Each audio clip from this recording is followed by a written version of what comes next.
and welcome to day 3, finals day from Vilanova, Geltrú, Spain. This regatta has seen the sailing skills of the 6 teams severely tested, but it's also seen the underdog become the top dog. The French pulling off an emotional win in race number 1, but now they've become the hunted, and Emirates Team New Zealand have proved they are dangerous in challenging conditions, with the wind rising. The dance to the match race final is well and truly on. Orient Express Racing is 2 points clear of Emirates Team New Zealand, with Alingi Red Bull Racing sitting in P3. Luna Rossa have successfully processed their OCS, and they were reinstated to second in race 1, and they got the 7 points. With 10 points for a race win, those standings can change in the blink of an eye. One poor tackle drive leading to a touchdown, and that could cost a team an opportunity to make the match race final. The schedule today, 3 fleet races lining up and a maximum of 30 points on offer. Remember, top 2 teams end up in the match race final to decide who will win the inaugural Vilanova Geltrú Preliminary Regatta. Beautiful day here on a Sunday on the Mediterranean coast, and fans are flocking both on the water and off the water. They cannot wait for racing, and nor can we. So it's time to see what Mother Nature is going to serve up weather-wise. Course for today, we have an east-southeast wind direction. The course will have 6 legs. Each leg will be 1.1 nautical miles. The boats start at the bottom of the course, then complete 3 laps, finishing on the downwind leg. Bienvenidos from Vilanova Geltrú. This is the race course set for race number 3 of this preliminary regatta and the 37th America's Cup. The wind is good. We cannot wait for this one. We're going to get racing, and we're going to get a winner of this inaugural regatta.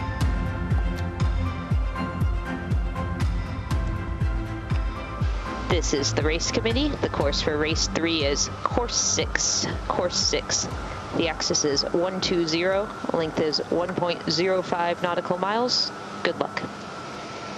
Confirmation we are good to go. Stephen McIver, Hannah Mills, Peter Lesser, and on the water, Glenn Ashby. Glenn, lots of wind, but the sea state, is that going to be a leveler today? Tricky? Definitely tricky conditions out here. The sea state is actually quite bumpy for the amount of wind that we've got. So these little AC40s are going to be bouncing and dancing around, and the crews on board and the trimmers and the helmsmen are absolutely going to be working hard today to get the best out of the boat. So really, really fantastic conditions at the moment.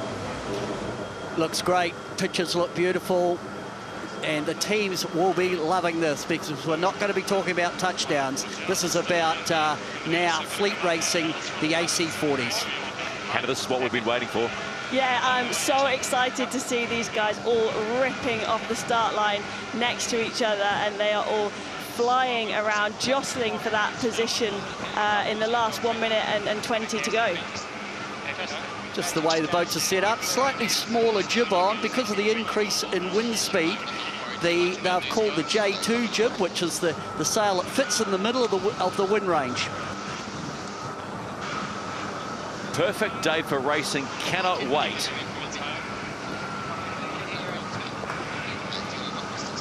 Finals day in the preliminary regatta for the 37th America's Cup 2024 in Barcelona, but we are in Vilanova Geltrú, just 40 kilometers south, and this is going to be race number 3. 3 fleet races, and then a match race final to decide who will be the champion in this first regatta. There's Orient Express Racing.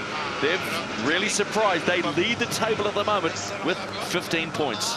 Okay, so we've got 33 seconds to go, and we've got 5 of the 6 boats here on the right-hand side, jostling to come in on starboard approach, all trying to get their final manoeuvre perfectly to line up. And we've got Orient Express Racing out on the left. They look like they're going to go potentially for a port tack start. So we've got Ineos Britannia, followed by Luna Rossa Prada Pirelli coming in. Orient Express coming in from the left. We've got 10 seconds to go, and everyone's lined up pretty nicely here. We've got the French ducking the fleet. Ineos Britannia leading on the left. Looks like they're going to get the best of starts. Brilliant start from Ineos Britannia there. Away and racing, and the full fleet are a go on the first upwind leg in race number 3 of this preliminary regatta. Yeah, the middle of the line looked nice with Ineos Britannia just slightly bow forward, and I like the look of American Magic up towards the windward end. Emirates Team New Zealand thin on the hip of the Americans, and there's a split here with Orient Express Racing, who started on port, heading over to the right-hand boundary Yeah, looks like we might have had a little shift in the breeze because all the boats are kind of opting to tack before they get to that boundary and come back on port tack. Forward down in 3, 2, 1, forward down. Turning.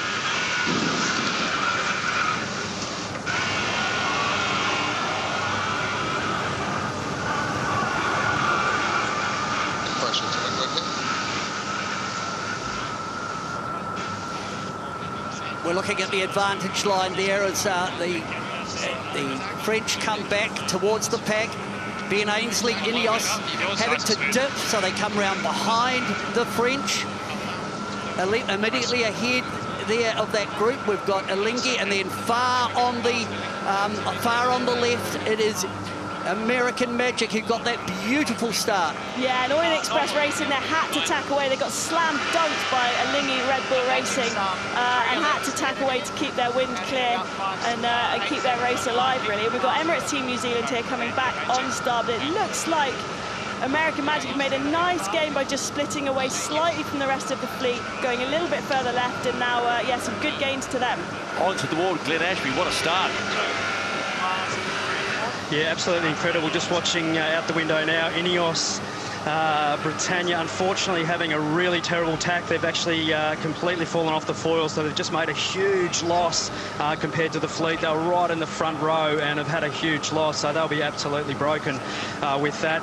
American Magic doing really well. Picked up a couple of nice shifts there, sailing nicely in the pressure, and it's going to be really close coming up here to the top mark as we watch Emirates Team New Zealand tacking now onto starboard and not far off laying the top left bit. American Magic forced Emirates Team New Zealand to tack away. They put one right on their face. New Zealanders immediately rolled out of there. Now we come back for the second cross. It's still going to be American Magic from Alinghi Red Bull Racing, who were forced to tack away to clear the rear. So we're coming into the top quarter of this first upwind leg. We've got American Magic just ahead of Emirates Team New Zealand there, followed by Alinghi Red Bull Racing also in the top. We've got a good split at the top here. I think the New Zealanders can live in that position down to Lewitt. They will now try and gauge up towards American Magic. Listen to Lee on board. What's Peter Burling talking about? 24s. He's facing up now. They've gone. Okay. Alinghi, you're going to tack on the right lay line here. There's a chance we make this, but you'll call this one. Thinking low. If you can lay, they might meet us in the zone. What do you think, Blair? I think we'll cross it. Go 5 seconds. I've got us crossing them. Okay, so you just lay here and we're good. Nice, good call. Right face. Take a little more up when you can. I can take the wheel when you want. Yeah, New Zealand trying to lay that top mark, pinching up. If they can lay the top mark, that'll be a beautiful lay line for Emirates Team New Zealand. It'll be a slow turn down. And Emirates Team New Zealand on the first leg. Round the top mark first. Sitting behind them, Alinghi Red Bull Racing. Well, in fact, it changes just as quickly as that. France have picked up a penalty. Alinghi Red Bull Racing. Then Vilanova, Prada Pirelli, Orient Express Racing, American Magic, and Ineos Britannia struggling at the back after getting back up on the foils. Yeah, so really close top mark rounding there. Emirates Team New Zealand followed round by Alinghi Red Bull Racing, pushing for the right-hand side of the course. American Magic got the split at the top and some nice clean air, so it's going to be, yeah, it's going to be close when they come back together. Ineos Britannia, they come round the mark in sixth position after touching down in the bottom third of the course on leg 2, down, heading down about halfway down leg 2. We're looking for this cross as we look at a cross. USA coming back on starboard. So we've got the incident here as to why Orient Express Racing got a penalty. It looked like they just tacked a little bit too close to Vilanova Prada Pirelli there. Protest, yeah, done. And got a penalty and a pretty big punishment there. No prisoners being taken in this first crew fleet race with the wind and the yachts are flying. Emirates Team New Zealand in the 1-1 position, followed by American Magic, Alinghi Red Bull Racing, Vilanova Prada Pirelli, Orient Express Racing, and Ineos Britannia. Yeah, we've just got real low globally. Yeah, no worries. From here, too. Nice, that. I'm currently thinking 2 for a left. Yeah, well, they're going to try and go 1 for a left, aren't they? Yeah, they're easy getting 1 for a left. happy on that, maybe up a couple. So all eyes forward for Emirates Team New Zealand. Let's see what the situation is like on American Magic. Soft here. Board down here in 3, 2, 1. Board down. Turning.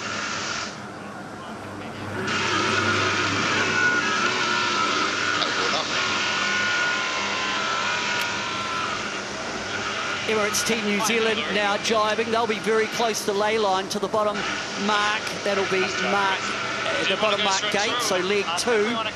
Still showing a pretty solid advantage over American Magic. After the lead change on leg 1, the New Zealanders have able to capitalise on leg 2, extending their lead. Yeah, it's going to be interesting to see here what Emirates Team New Zealand do, whether they opt to jibe, which it looks like they're just doing. They're opting to jibe to take probably the same gate as American Magic and potentially defend from American Magic. 2 legs completed by Emirates Team New Zealand in these one design 80-40s, and they round the bottom mark for the first time and remain in the lead as they are followed around by American Magic. The old risk reward there. Emirates Team New Zealand had the option left or right gate. They elected to do that rather late jibe to keep in phase with the trailing boat with American Magic. And once the leading boat is in phase with the trailing boat, very hard for the trailing boat to wriggle clear and to get out of phase and go over and boundary hop to the opposite side. So New Zealand again shutting down the race course. Yeah, Glenn, it looks like there might be a few shifts out there. What's it looking like down on the water? Definitely a few shifts coming through here. I think American Magic have just tacked on a little header there. They're actually putting the bow down and they're actually motoring really nicely across to the left-hand boundary. Looks like a little more pressure potentially over the left-hand side. Emirates Team New Zealand pretty much on boundary, having to tack anyway, but the race is actually really, really close. So the guys are having a really, really great battle here. Sailing the boats a little windward heel, can't just slightly under in these choppier conditions. And for the size of the sea state, these boats are doing a really, really great job, ripping up wind, absolutely ripping up wind. We can't keep up anywhere near them with the camera cat, so they're absolutely boosting. And to Glenn's point, look at how Ineos Britannia have got themselves back into the game after falling off the foils. Certainly are. Just listen to Nathan. Yeah, uppercut. Nice. Hey, Prada go now. Magic go now. 10 seconds for hitting him. We're definitely we want to take this left here for 2 for a right. Yeah. Sorry, 2 for a left. Okay. It's about 5 more seconds. It's a reasonable lead here. 3, 2, 1, fire. So we're just hearing Nathan Aldridge. They're talking about hitting them. It means they want to position themselves to tack right in the face and give maximum dirty wind, so messed up wind, turbulence to the boat behind American Magic. Yeah, it's payback for leg 1 where American Magic were facing Emirates Team New Zealand. So Nathan Aldridge now repaying the favour back onto Tom Slingsby on American Magic as the boats track over towards the right. About midway up leg 3, thinking about what approach for the top mark.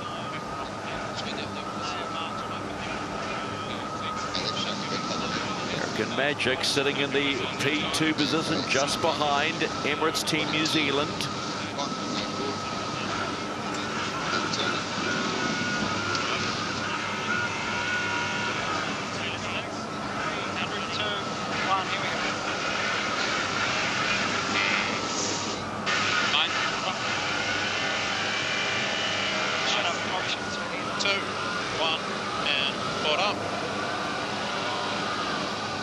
On board, Luna Rossa Prada Pirelli, currently sitting in 4th position.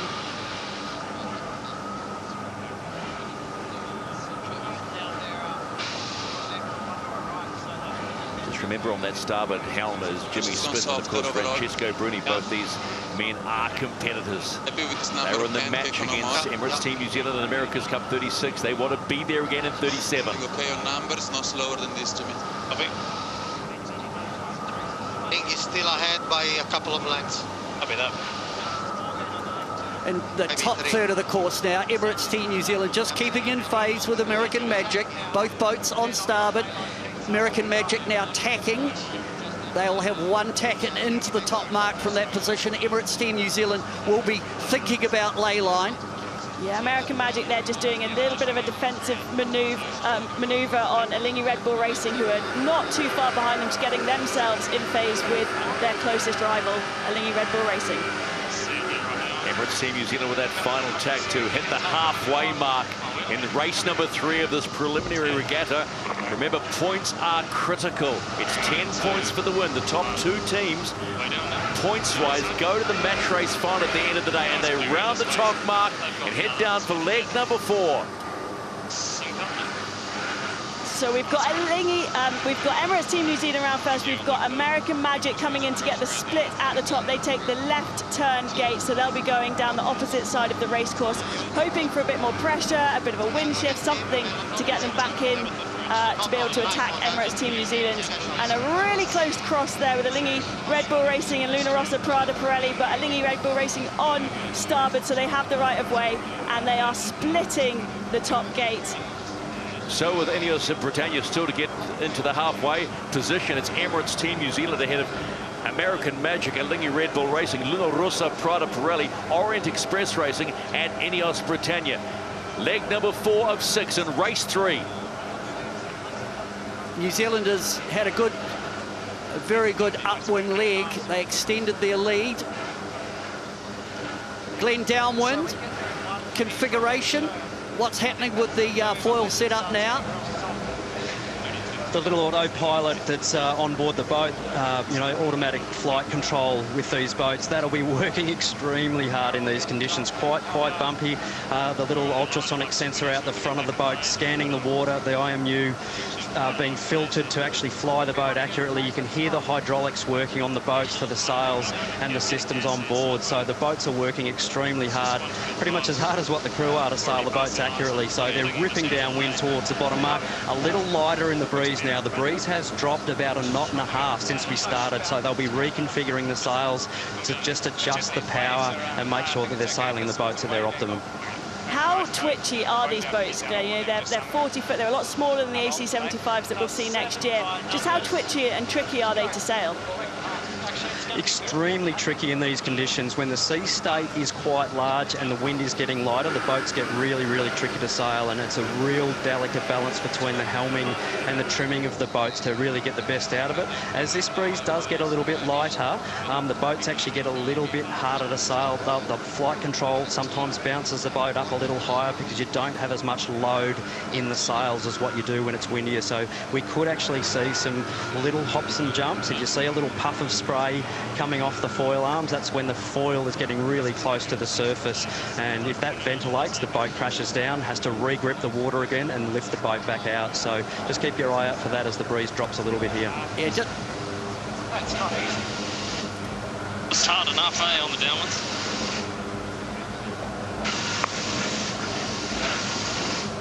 Coming out with that. Great pressure here, right pressure. Still happy to go right though. Yeah, they're following. 2, 1, and all the way up. Emirates Team New Zealand around the bottom marker. They head up on the penultimate leg, leg 5 of number 6. You would have heard Nathan Aldridge say they're following us in reference to American Magic, and also confirming what Glenn Ashby said about how hard it is coming downwind. New Zealand have done a good job of shutting down the second boat, that's American Magic, just by preempting what gate the trailing boat wants to take, and then putting in quite a late jibe in terms of the bottom of the course to keep in phase. So they locked American Magic on the same board. They weren't able to split away and create leverage. And Alinghi Red Bull Racing there just putting in a last-minute jibe to round that same mark as everybody else, right ahead of Luna Rossa Prada Pirelli, putting them right in their dirty air. It's going to be a really tough lane there for Luna Rossa to hold, and yet we see them opt for the tack out to clear their air pretty quickly. Tidy little move on the inside line, right? Yeah, that was a cracker.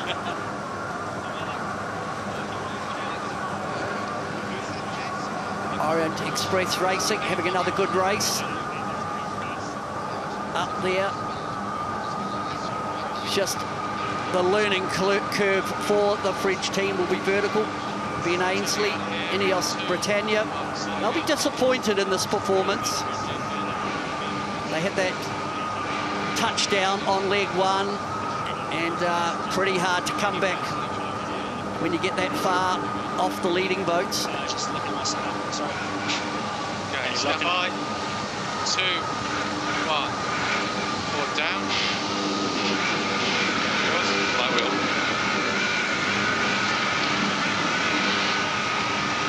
Okay, 19s.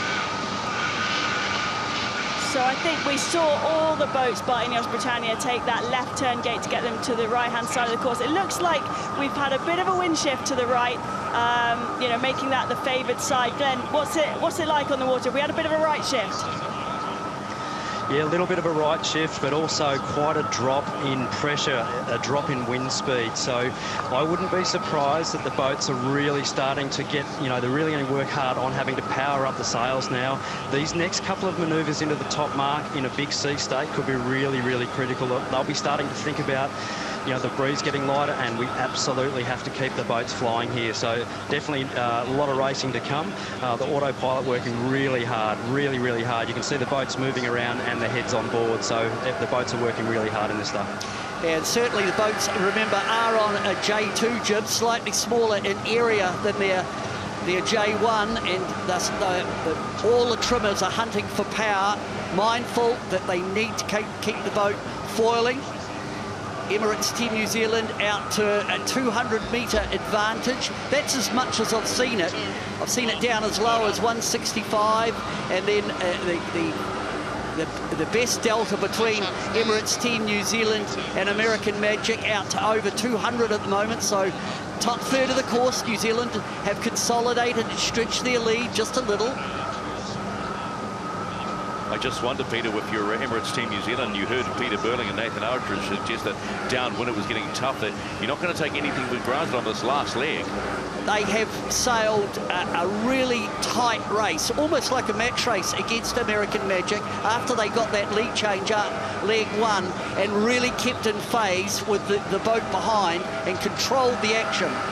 Yeah, I think for me that's what they've done a really nice job of. You know, with these gates at the top of the course and the bottom of the course, it's really easy for the boats behind to get a split and for the boat ahead to lose control. And Emirates Team New Zealand have just done a really nice job of keeping control of those boats behind, which is always what you're trying to do, really, Peter. Emirates Team New Zealand approaching the top mark for the final time. About to complete leg number 5 of 6. They haven't been headed in this race so far. Anything can happen, though, on the downward leg. If what Glenn Ashby says is lightning pressure and the wind's starting to drop somewhat. A tiny little bit of touchdown on that right fourth that was hanging up there, and they're on their way down. So we've got American Magic here coming in on starboard. They're on the ley line. They're going to take that left turn. Luna Rossa Prada Pirelli coming in on port. Is going to be pretty close between Luna Rossa Prada Pirelli here and Alinghi Red Bull Racing. But Luna Rossa on port, so they're going to tack in below Alinghi Red Bull Racing. Can they make the tack stick?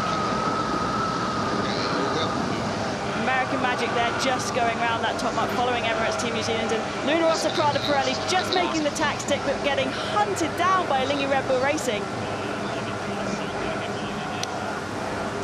So a nice little dance around the top gate by Alinghi Red Bull Racing and Luna Rossa Prada Pirelli. Here come Orient Express Racing to complete leg number 5 and head on the downward leg. I'm impressed by Alinghi Red Bull Racing, new team, as are Orient Express, taking it to Luna Rossa Prada Pirelli. New team, Alinghi, doing a fabulous job, I think, in this race. And what's happened is New Zealand have almost doubled their lead. The New Zealanders, to me, look pretty quick on the upwind legs. So here's Alinghi Red Bull Racing. As we've said over this weekend, back in the game, in the America's Cup game, for the first time in 20 years. Nice mix of crew, experience, and some young bucks in there as well. And they certainly haven't been at the back of the fleet all weekend. They've been sitting mid-pack and looking solid. Yeah, they're looking really solid, these guys. They're doing a phenomenal job of sailing the boat in, you know, what can only be described as pretty tricky conditions, with the wind getting a bit softer, the wave state being quite messy and choppy. Yeah, I mean, it's not easy out there. Alinghi Red Bull Racing and American Magic. There'll be an intersection coming out. Back with the New Zealanders, looking in control. A little finger nod there from Nathan Archer. I think he was suggesting to the heli to get out of the way. Here it is right in front of them. Doing its job, though, giving us great pictures of the rest of the world. Fantastic pictures from Vilanova, Geltrú. Peter Burley, Andy Maloney.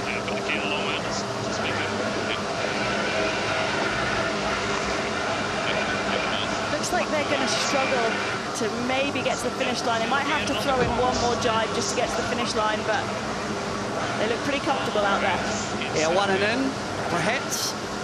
No, I think they might just track right through to the right-hand end of the finishing line. Emirates Team in New Zealand about to complete win number 2 of this weekend regatta. Job done, maximum points, 10 points for Emirates Team New Zealand in the 3rd race of the weekend. 2 more fleet races to go. And that will push them to 23 points on the ladder. We'll confirm all that when the full fleet has finished, and they will be followed home by American Magic.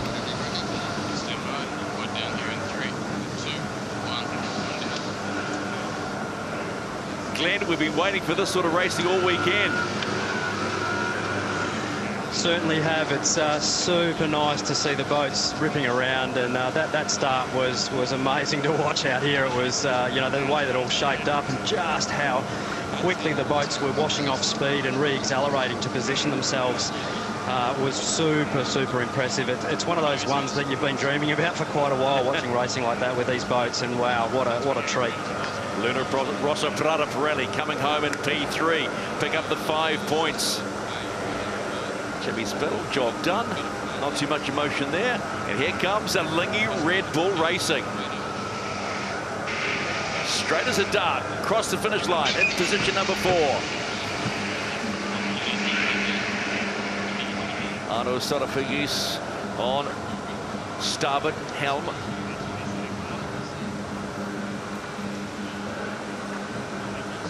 And it will be Orient Express Racing, who've already picked up a win in race number 1 this weekend. They will take out position number 5. But you must give big ups to Ineos Britannia, because they fell off their fours on the first upwind leg and got back in the hunt. They did. It was a tough race for those guys once they fell off the foils. Yeah, it's pretty punishing when you get it slightly wrong and you fall off the foils. You go from going 20 to 30 knots right down to kind of 5 or 6 knots, and yeah, it's pretty hard to catch up from there. It certainly is. The amount of chopped up air at the back of the fleet, the amount of vortex that's coming off the back of the boats ahead of you makes it very difficult for a trailing boat. Sure, Ineos Britannia will fight hard in the next one. Emirates Team New Zealand, what's significant to me, that was a come from behind wind, and they're the sweet ones. Let's go on board to Emirates Team New Zealand. Well, Peter Burling finally fleet racing. Nice job, buddy. Top points. Yeah, it's nice to get off the line well. We really liked that right-hand side after a pretty limited build-up, and then I think we just did a good job executing. We were kind of a couple of seconds late at the start, which then gave them that little jump, but then yeah, they obviously made that 140 and led us through, so really pleased with the way we took the one. Hey, Pete, Hannah here. Just looking at the racing, you know, it's really tricky conditions. It looks really challenging to sail the boats downwind in particular. Can you just talk to us a bit about what it's like on board? Yeah, it gets even more challenging when the chopper flies straight over your head by 50 metres. Just about got us off the foil there at the end, but no, it's just bumpy enough that it makes life a little tricky. Both up one and down as well, to be honest. Yeah, we just got to make sure you keep it fast and do the right things. Pete, big moment, top mark, lead change. What was that setup all about? Yeah, well, we were thinking about 2 tacking up, and then they went, you know, we thought we might have an opportunity to get through the leeward. Obviously got strong, and yeah, the rest was history. All right, Pete, thanks for your time. Good luck in race 4. Thanks, mate. So Emirates Team New Zealand with maximum points in race number 3 of this first preliminary regatta of the 37th America's Cup. Let's shake down the official results. Emirates Team New Zealand with a 42nd win over New York Yacht Club's American Magic, followed in by Luna Rossa Prada Pirelli. So that's the 10-7-5. Those are the big number crunches. Alingi Red Bull Racing taking up position 4, followed by Orient Express Racing and Ineos Britannia. Well, we've been waiting all weekend for it, Pete. We've got good fleet racing. Yeah, and the boat's all set up behind the line, which is the first time we've seen it with a bit more wind. They look at the angle. Beautiful start by Ineos Britannia in the middle of the line. And then there was the push and shove with Luna Rossa Prada Pirelli getting pushed hard there by the French. But the big moment was the top mark. Beautiful lay line by Emirates Team New Zealand after a lead change in the top third of the course, and from there they played a very safe game. Impressive performance by Alingi Red Bull Racing. It was match and be matched on the up leg win for the second time. Emirates Team New Zealand keeping in phase with American Magic. New Zealand going through to take a comfortable win. And most importantly, there's always a key moment to figure out that leads to this position. Hannah, take us through it. Yeah, this was the moment for me. We had Emirates Team New Zealand on starboard, American Magic going for the cover, tacking on top of them, but just got a little bit too slow, allowing Emirates Team New Zealand to push them hard. They're the right-of-way boat. They can push as hard as they like, and forcing American Magic to have to do 2 extra tacks at the top of this upwind leg. So that was the key moment for Emirates Team New Zealand to pick up win number 2. Crunch numbers time. Let's see why Emirates Team New Zealand were able to almost gap the fleet in race number 3. Wow, look at the manoeuvres there. And the key one I'm sure Pete's going to pick up. He's looking at me and saying, look at the distance they didn't have to go as much as the rest of the fleet. Right, Pete? Yeah, sailed less distance and did less manoeuvres. You know, each manoeuvre costs you time. And everyone was on 100% fly time, except, of course, GBR, who had that touchdown.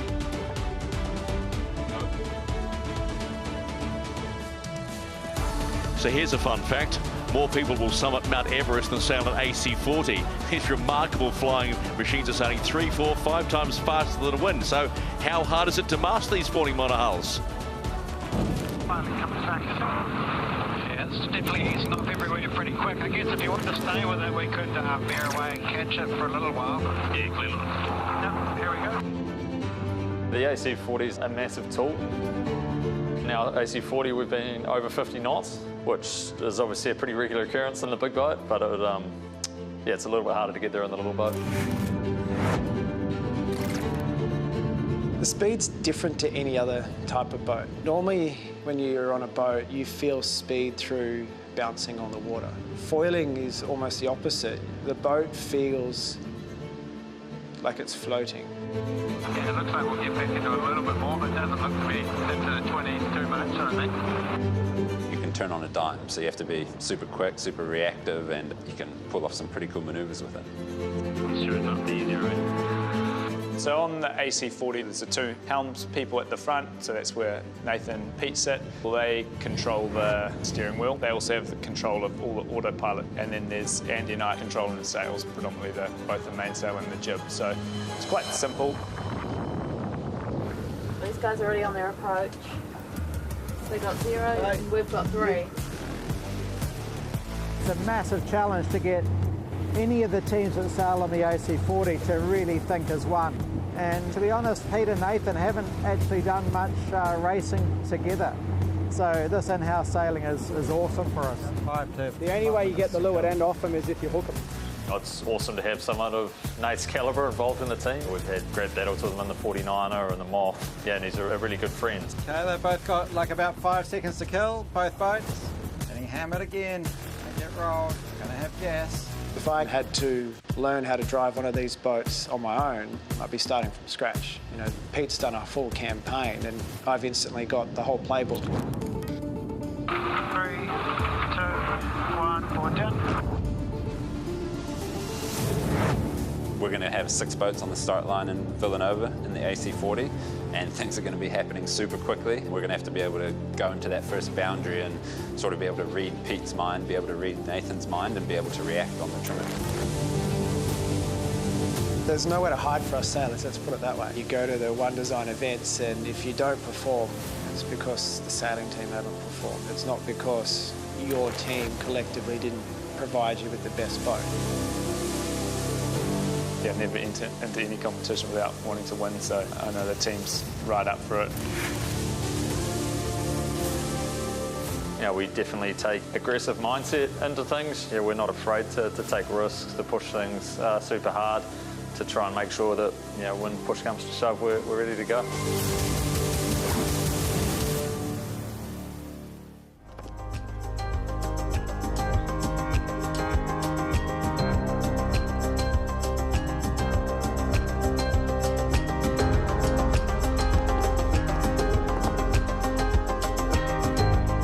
It's a Sunday in Spain at Vilanova, Geltrú, and Emirates Team New Zealand. The AC40 that you're watching there has just won race number 3, and on our calculations has jumped into the lead of this preliminary regatta. Remember, the top 2 teams, points-wise, go into the match race final at the end of the day. We've still got 2 more fleet races to go. The most encouraging thing, there are smiles all around because we are seeing fleet racing, and boy, team, can these boats fly and dance when they want to. Well, that race was what we've been waiting for, to see how these AC40s perform. The effect of the sea, the slop, and when it gets like this, often the seaway or the chop on the water is a little bit more than the wind in terms of the effect. And certainly how the teams react to that is so important in terms of their foil setup, their sail setup. Fans from all over Europe here on the Ribes de Roches, that's the main beach here in Vilanova, Geltrú. The fan zone is absolutely heaving. But when you're at the beach, the best place to be is at the beach, enjoying the sun, Hannah, and you couldn't ask for a better spot to run a regatta. No, it's absolutely stunning here. Yeah, it's beautiful. It's really nice and warm, and the sea's a lovely temperature, and the fans and the locals are just amazing. We are closing in on race number 4. Remember, 2 more fleet races to go. There was a suggestion by Glenn. In fact, we'll go to Glenn first. You suggested, Glenn Ashby, that on the water the breeze was lightning. Was there any talk of a jib change?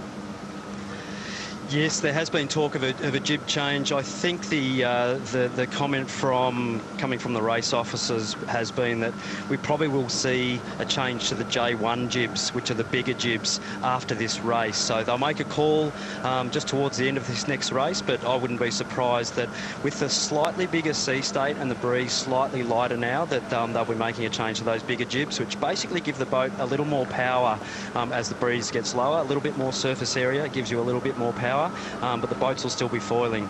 So, yeah, boats are looking still fine at the moment on the J2, and they do sail a little bit faster upwind when they're foiling with the J2 on, because you have less drag once you're actually up to speed. So the boats are extremely efficient, and you see how fast they're going upwind, really locked in on the foils on the autopilot. Compared to all the power boats going around, they are just, the boats are sailing probably 2 or 3 times quicker through the water than any power boat, dead steady on their foils. Everyone else is bouncing around. So extremely efficient and a fantastic little design. Live pictures coming off Chase 1 from Emirates Team New Zealand. In the foreground there, you can see the boss. I think that's the boss, is that Grant Dalton. He'd be happy with the way, and he'd be happy with the fact that they're up and flying, or the whole fleet's up and flying, and that's the most important thing. We bumped into him at the fan zone, and he was just over the moon, seeing people around having such a good time. So we're preparing ourselves now for race number 4 of the first preliminary regatta. This is the race committee. The course for race 4 is course 6. Course 6. The axis is 130. Length is 1 nautical mile. Good luck. So an identical number of legs for race number 4. Shorten the course up a little bit, just back to 1 nautical mile. And the wind has actually gone a little bit more, 10 degrees to the right. So there is a gradual wind change, and the wind has dropped a little bit. Shorten the course up so that we can get through the racing to get to the final. Yeah, so coming into 1 minute 50 to the start, and we're just starting to see everybody lining up for their final approach. We're on board American Magic here, coming in for probably one of their final manoeuvres before the start. A little bit of follow the leader around the left-hand side of the course. Yeah, it looks like the boats are going to be kind of jibing over to that left-hand side and then probably coming back across the start line, maybe doing one more manoeuvre to come in on starboard. But I wouldn't be surprised if we see a split, you know, some starting on starboard, some starting on port. So you're on board Luna Rossa Prada Pirelli, picked up position number 3 and a valuable 5 points in race number 3, and they are in the hunt for a match race final position.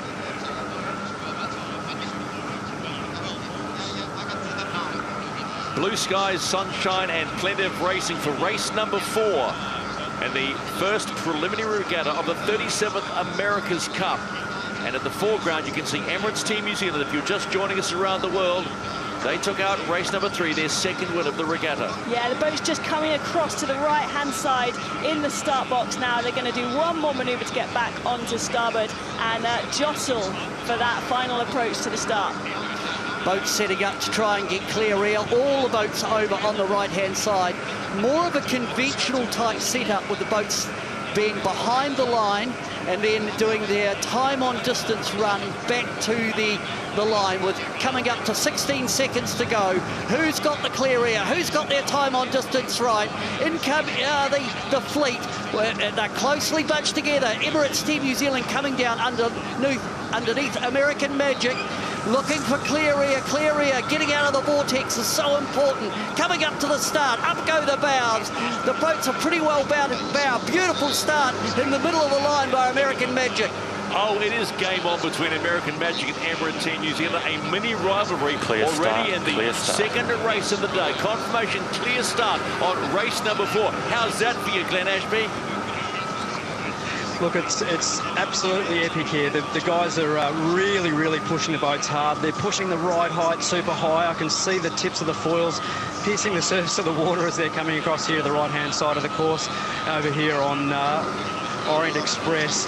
They are absolutely charging. They're actually really well and truly on the front row here. Great start by American Magic heading out to the left, but wow, they're pushing the boats hard, these guys. They're really trying to jack them up high and really get an early advantage while they can. Yeah, American Magic, they're just getting the better of Emirates Team New Zealand off that start, forcing them to tack away onto port and go to the right-hand side of the course. But it's going to be interesting here. We've got 3 boats coming back on port, 3 boats coming back on starboard, but it looks to me like the boats on the left potentially just getting a little bit of a better shift. Coming up to the first cross, beautiful start by Magic, and they have capitalised on that as the first cross comes across. Alingi Red Bull Racing ahead of Emirates Team New Zealand. So again, a very nice start by the Swiss.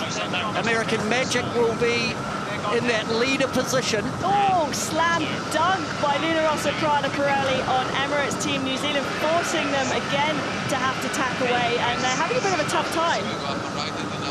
Certainly there's a bit of pinball going on there with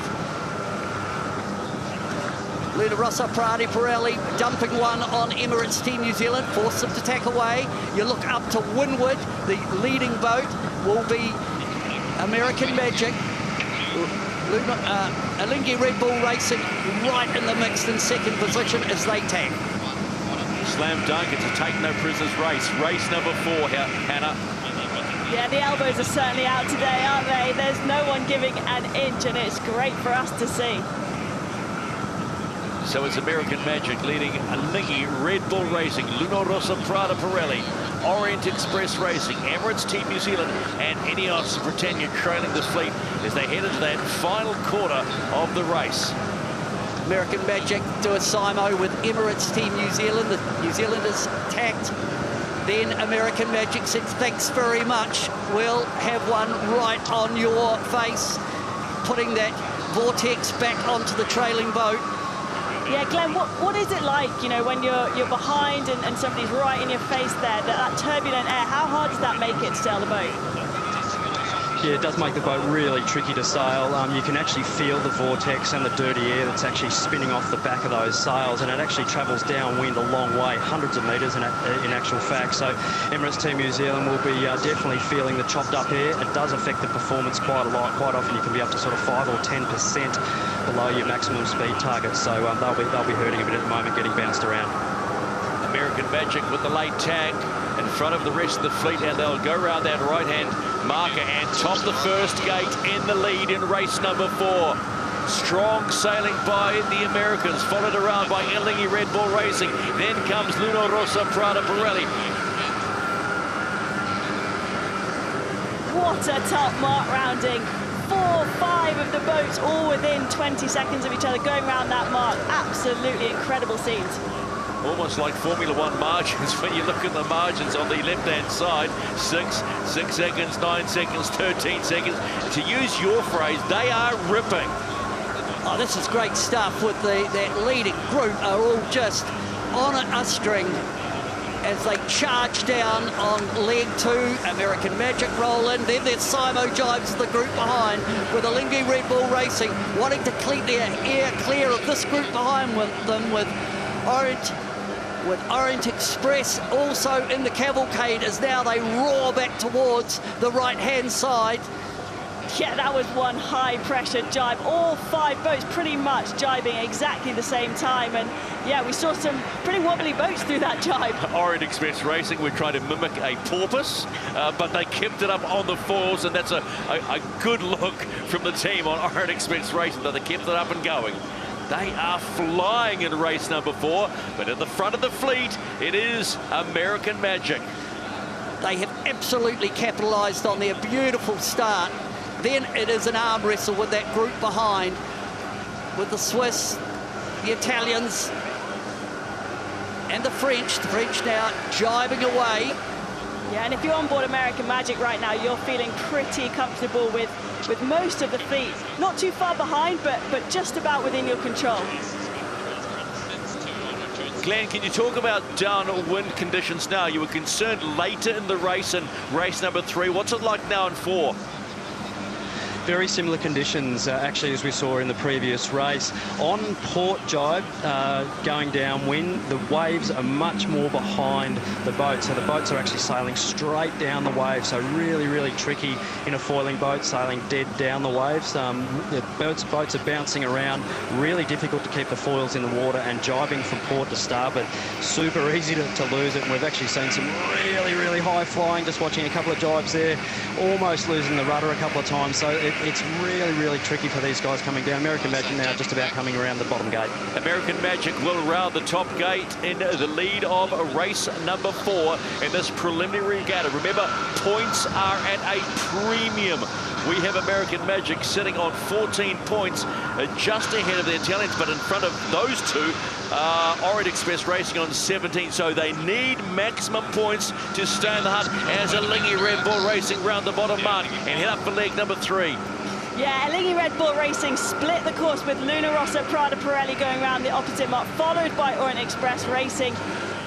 And coming in not too far behind, Emirates Team New Zealand hot on their heels. This chasing pack, it's really tight. Yeah, they're all chomping at the bit to try and get back in touch. I think American Magic have a good little buffer over that group behind, with Elingi, Orient Express Racing just pushing their way up. Ben Ainsley and Ineos Britannia also just not too far from getting a piece, getting into that group that are just up the track a little bit. But our race leader is American Magic. Well across Luna Rossa and the French on the port boundary. Freeze looks really nice on our inside. Fun rate, slightly.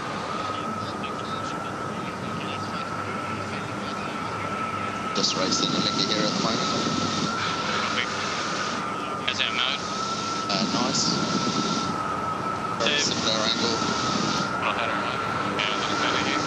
So really good comms there on board American Magic, talking about the other boats, talking about the pressure, talking about the shift, but just really, really calm actually on board. I think they've got a good buffer, out to 132 metres, American Magic. And that just means they can watch the chaos behind. American Magic very composed in this one and put it down to their start. Certainly not for the faint-hearted behind them with Alinghi Red Bull Racing, just to windward and ahead of Luna Rossa, Prada, Pirelli. Yeah, and we all know in fleet racing, when you're in the pack, it's slow, isn't it? You're just slowing each other down, and when you've got a little bit of space, you can start to stretch your legs and move forward. So American Magic just over the halfway point of the course, heading into the three-quarter mark of the racetrack. Lead starting to diminish somewhat to Alinghi Red Bull Racing. It's gone from 130 metres, and they've dropped about 50 metres and allowed the Swiss back into this race. Anything can happen. One design, AC40s, fast 40-footers. But it's all about the sailing crews and how they harness Mother Nature. Yeah, it'll be interesting here. Will American Magic slam dunk Alinghi Red Bull Racing? It looks like they've let them have a little bit of breathing space. So it looks like they will have clear air, so to speak, below American Magic, but a nice sort of loose cover, I guess, from American Magic to come back across towards the right-hand side of the race course. We're halfway through this one. This is race 4. Six legs. American Magic have controlled the action. Just happy to stay in phase. Alinghi Red Bull Racing, to me, are doing a brilliant job. They're in touch. They're in touch. They've got a chance to have a piece of American Magic if they can get this top mark approach and exit really, really accurately. They could nibble away a few more metres. I think what I really liked about American Magic there was they tacked back on Alinghi Red Bull Racing. They stayed in phase and they've kind of set it up, so Alinghi Red Bull Racing are going to be following.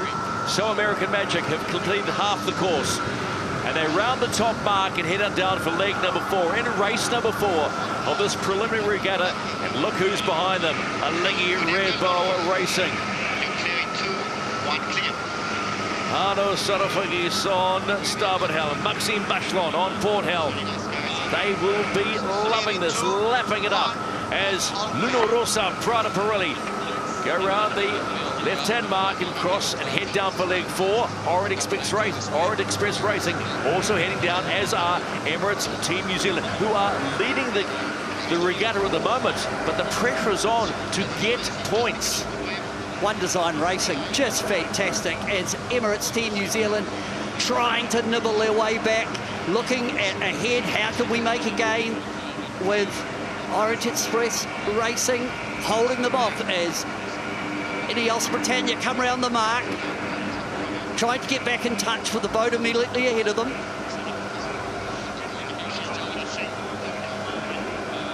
We've got a 4-boat shootout here for second at the moment, it feels like to me, with American Magic leading the way reasonably comfortably, but I think you can never take your foot off the gas in this racing.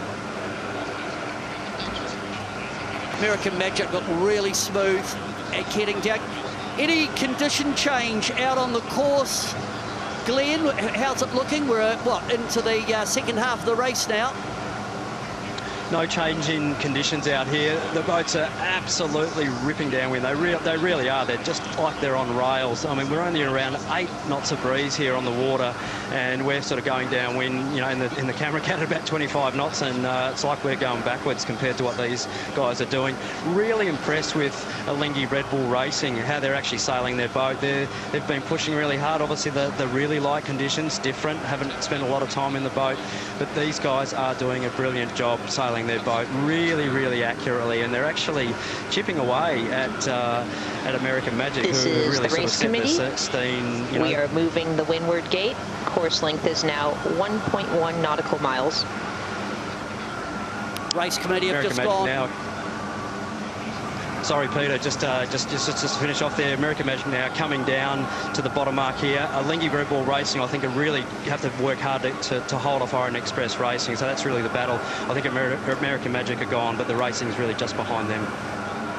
So American Magic are still in the lead in race number 4, about to complete leg number 4. They haven't been headed since the start of the race and rounding the top mark, and they round the bottom mark for the 4th time and head upwind on leg number 5. think the leading boat is pretty safe and gone, but it's all on behind with Alinghi Red Bull Racing and Luna Rossa Prada Pirelli fighting it out for second and third. The exit to the bottom mark gate and the entry and exit around these marks is so crucial. Big gates to be made. Emirates Team New Zealand have made up a spot there. They crossed on starboard. They'll go through the gates pretty well locked together even. Yeah, really tough. Mark rounding there for Orient Express Racing. They had to do a big manoeuvre. They were on port. Emirates Team New Zealand on starboard. They had to dip behind them, and it made their entry to that gate mark really tricky. So we saw them kind of almost fly out the water at the bottom there, trying to keep the boat in the water. But with Ineos Britannia not too far behind, actually making pretty good grounds to catch up to this pack.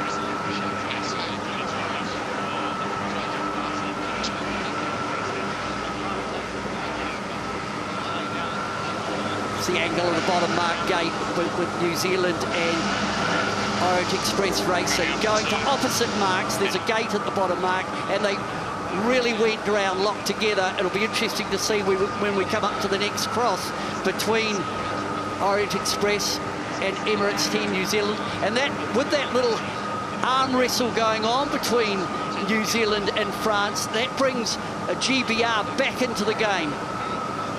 So Orient Express Racing on starboard, Emirates Team New Zealand having to dip behind. They are the giveaway boats, so they have to get out of the way. So super close all through the fleet here. We've got a big battle between Alinghi Red Bull Racing and Luna Rossa Prada Pirelli for second and third, and a big battle going on between the French and the Kiwis for fourth and fifth. Heading to the halfway mark of leg number 5, and it's American Magic leading Alinghi Red Bull Racing from Luna Rossa Prada Pirelli, Orient Express Racing, Emirates Team New Zealand, and Ineos Britannia. In the middle of the pack, there's really two really distinct battles going on with Alinghi Red Bull Racing and Luna Rossa Prada Pirelli. Emirates Team New Zealand muscling it out with the French. Out in the lead, American Magic are looking back saying, "You just get it on, you guys," and that makes it very, very comfortable for the leading boat. It certainly does, Peter. And we've got Emirates Team New Zealand with a little bit of space here to play with, so it'll be interesting to see whether they can make some moves on Orient Express Racing and make it count and get past them. But the French team just doing a brilliant job here in this race of keeping it super close. What's important to keep in mind on every point, every time you pass someone, if you can pass, and that's what Peter Burling and team will be trying to do, it's a point on the board, and it could be so valuable later in the afternoon.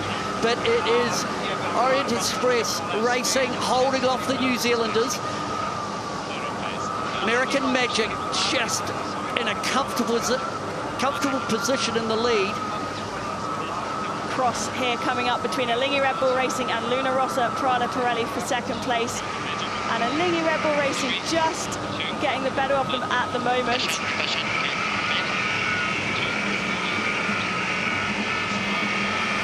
On board, Luna Rossa Prada Pirelli. You see for pressure? Pretty even, I would say.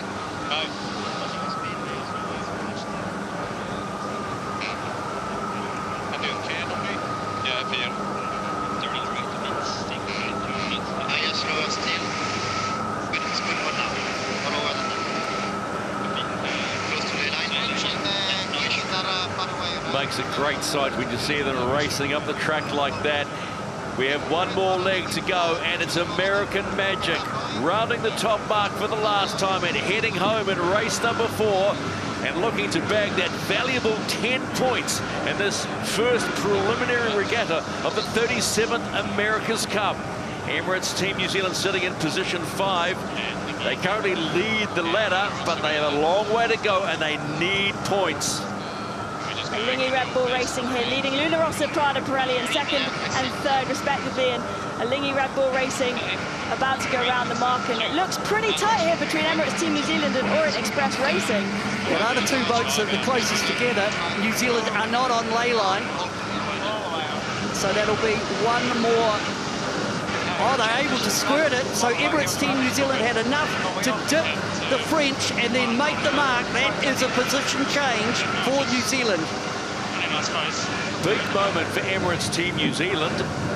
One might say gutsy moment or smart moment. Yeah, my heart was in my mouth there. That big dip and then that big squeeze up to make the mark. We've seen in some of the racing those types of manoeuvres, the boats falling off the foils, but what an execution. Yeah, I think with a bit more wind speed, it means he can do a bit of a shoot for the mark, and Peter Burling did that as Ineos Britannia come around, still not around, what, 180 metres behind New Zealand.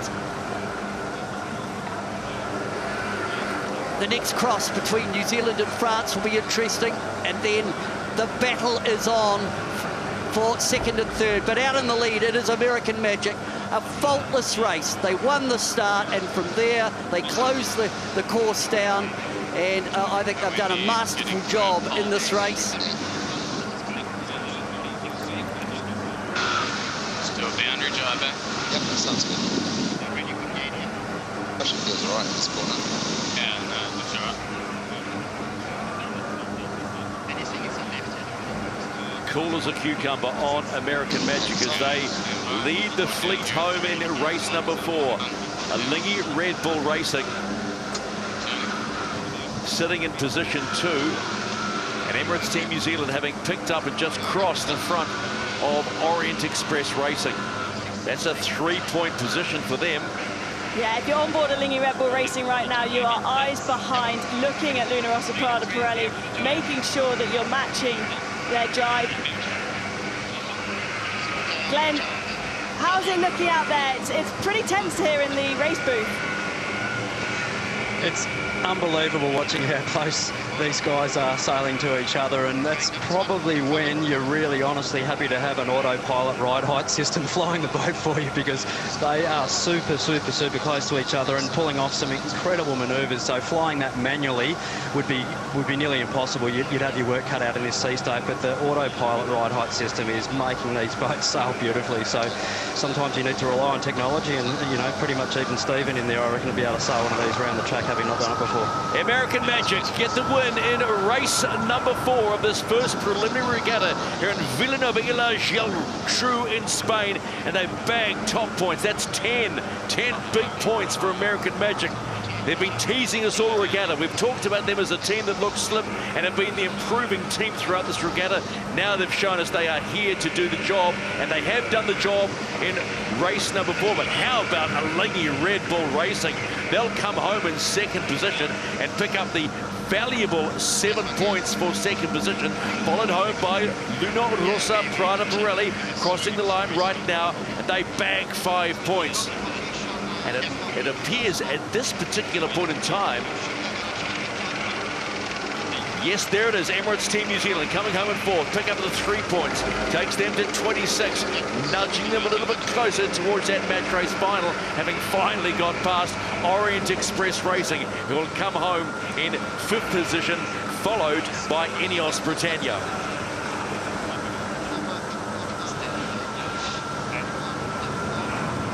Good comeback there by Ineos Britannia down that final downwind leg. They really closed in on the rest of the field, so they'll be taking some positives into the next race. I think if Ineos Britannia can get off the line and be in the front line, like we saw with American Magic, it's really hard for the trailing boats because of the amount of turbulence coming off that leading boat. Hard for the trailing boats to get back and get in a position to create a pass, especially if you're back in 6th position. But this team in this race, American Magic, Jimmy Spittle, Paul Goodison, I think they really did a great job and put it down to the start. I'll tell you what, quite simply on my initial calculations, that was a monster play by American Magic. They jump into P2 in the standings, and we'll confirm those shortly. But on my calculations, they didn't say that they sit in P2 on the standings on 24 points behind Emirates Team New Zealand on 26.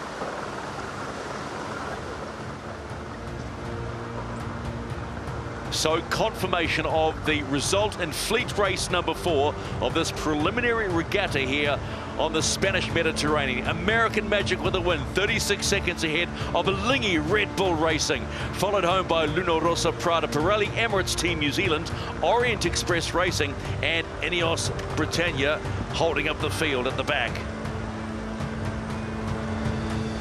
And this is what you need to follow now with one fleet race to go. Emirates Team New Zealand have a 2-point buffer on American Magic. Remember, the top 2 teams make it through to the match race final. But look how close it is in 3, 4, 5, and 6. None of those teams are out of it. What a race it was, Peter. This was the crucial time off the line, and we look through. American Magic really put a number on Emirates Team New Zealand, and Lingy Red Bull Racing, I thought, were they started to windward of that group to leeward and consolidated that at the top mark. It was all American Magic coming across on port. They had the fleet below them tussling to try and throw as much turbulent air as they could back on the trailing boat. American Magic around the top mark, leading, put it down to the start. Then it was Lingy Red Bull Racing, Luna Rossa Prada Pirelli, and the French, who got a bit of a wobble on as they went into a jibe. But down at the finish, it was American Magic who had extended safely in the lead, taking it out. And importantly, putting them in the pole position to make the match race final. And the key moment. Yeah, it was all American Magic on this start, defending hard against Emirates Team New Zealand, who were coming into attack below, trying to get the overlap, trying to force them over the line, but American Magic managed to defend, get off the line first and push high to force Emirates Team New Zealand off to tack, which just gave American Magic just free rein basically to put the hammer down and boost it out to the left-hand side of the course. So time to crunch the good old numbers and see why American Magic got home. Peter, I'll give this one to you.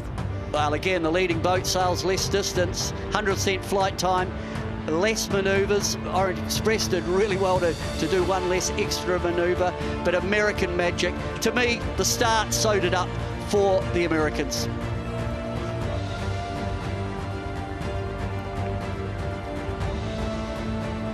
So the last decade has seen high-performance sailboat racing transform beyond recognition. These AC40s are the latest addition to America's Cup racing. They literally fly, as you have seen, rather than ride over the waves. So what do the British think of these wonderful flying machines?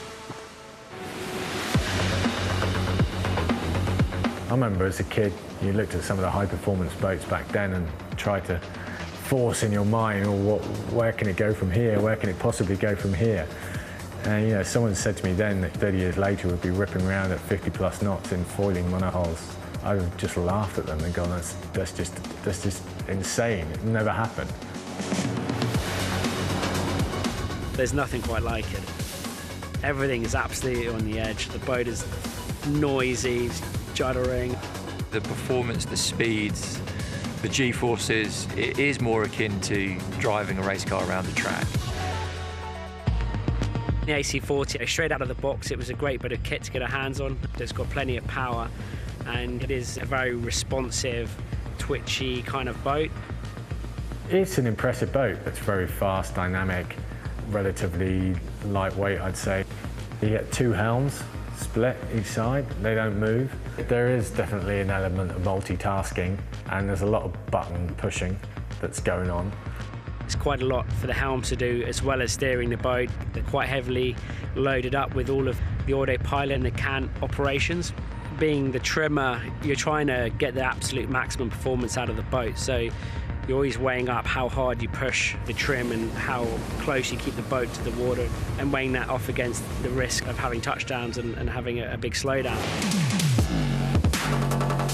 The AC40, we've all got the same equipment. So it's really going to come down to the fine-tune adjustments and then just minimising the mistakes, but also synchronising between the front and the back of the boat.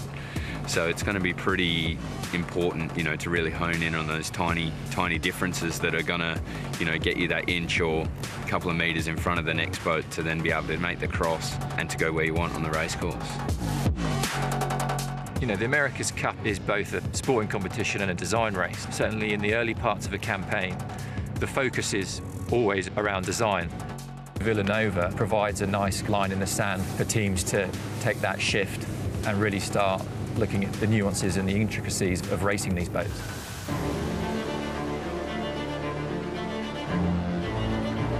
First AC40 event, first time teams go head-to-head this campaign, really. It's the first chance at little mind games to get that skip in your stride, so I think it's a pretty important first hit out.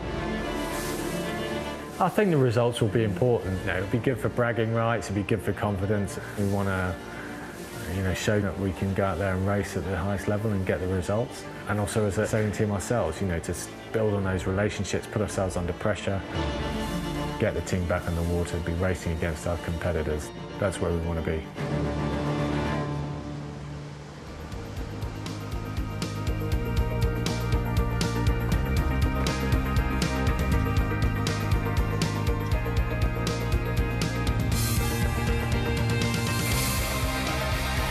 Britannia, part of a 6-boat fleet of these AC40s, one design boats off the coast of Vilanova Geltrú. They are the challenger of the record, but their weekend is not going to end in the match race final because currently they have 6 points with one fleet race to go. Not enough to catch up to American Magic on 24 and Emirates Team New Zealand on 26 points. Reminding you that the top 2 highest point scoring teams go through to the match racing final. But there's a bit of a logjam in the minded positions. It is a technological involvement for the America's Cup and for all the right reasons.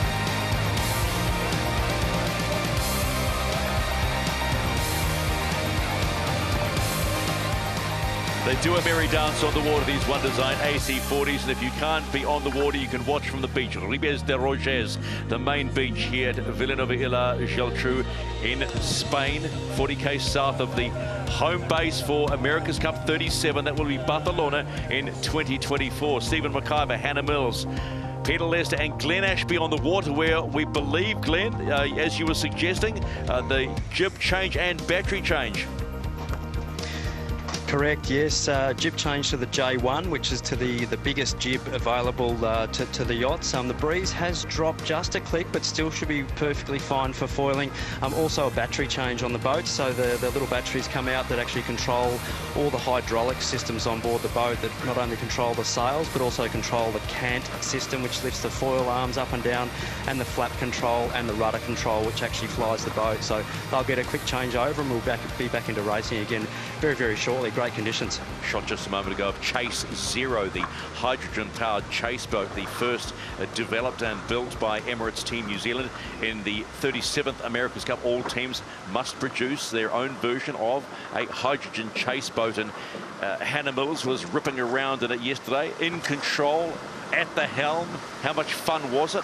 Oh, it's unbelievable. It flew up out of the water on the foils at about 18 knots of hull speed, and yeah, it was just phenomenal. And the design and the pushing of the design and innovation in the America's Cup is really exciting to see how it's driving changes in the marine industry.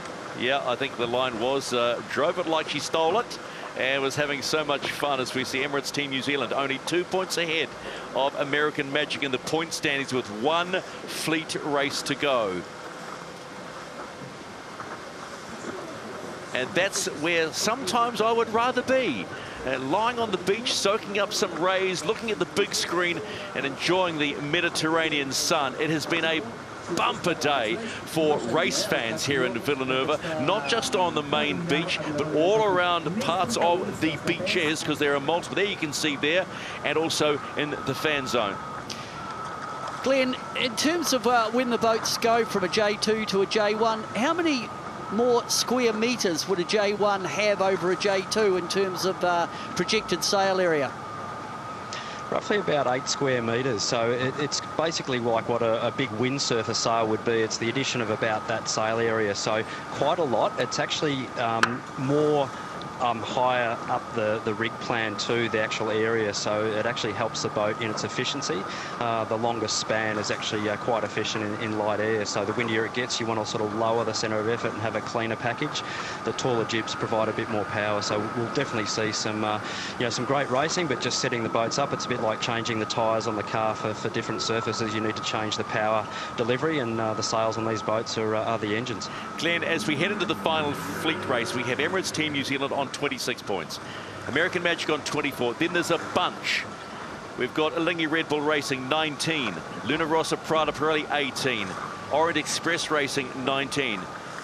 Can any of those three trading the top two maybe upset the apple cart from what you've seen from the first two fleet races?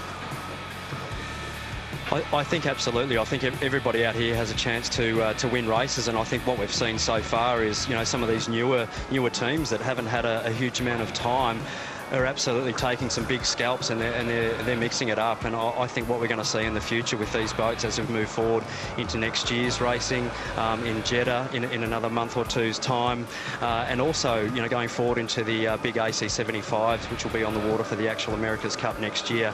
I think the racing is just going to get closer and closer, and the design of the boats as they move forward, will get more refined, and I think the racing will just get tighter and tighter. So exciting times ahead. We're very, very fortunate. Yeah, how big is that fence that you're sitting on at the moment?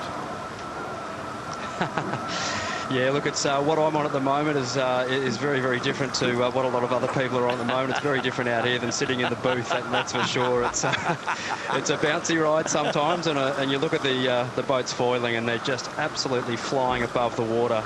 They're little carbon fibre missiles, these boats, and very, very impressive to watch. So, yeah, pretty nice sight.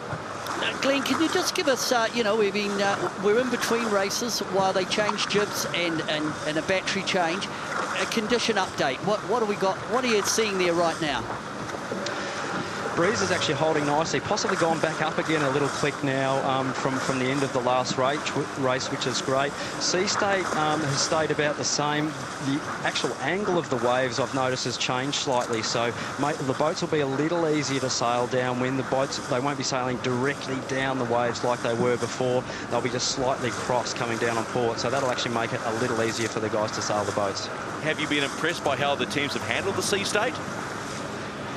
It's super impressive, to be honest, and knowing what's gone into the development of that autopilot ride height system, that's obviously been refined quite a lot in the last couple of years, from when the boats first got launched, and it's super impressive to see how accurately those boats are flying. And to be honest, I think, Stephen, as I said before, you'd actually be able to have a steer of these boats around the track. I think it really is maybe not quite as fast as these guys, but you get around because the electronics will look after you. It's very, very similar to ABS in a car, the anti-braking system, or electronic stability control, or traction control. And you see on cars and motorbikes how much that electronics looks after you these days.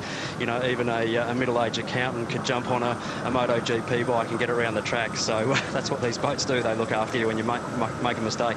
Mate, you are kidding, as they say. You are kidding. Glenn, observation from that first one. What was your thinking?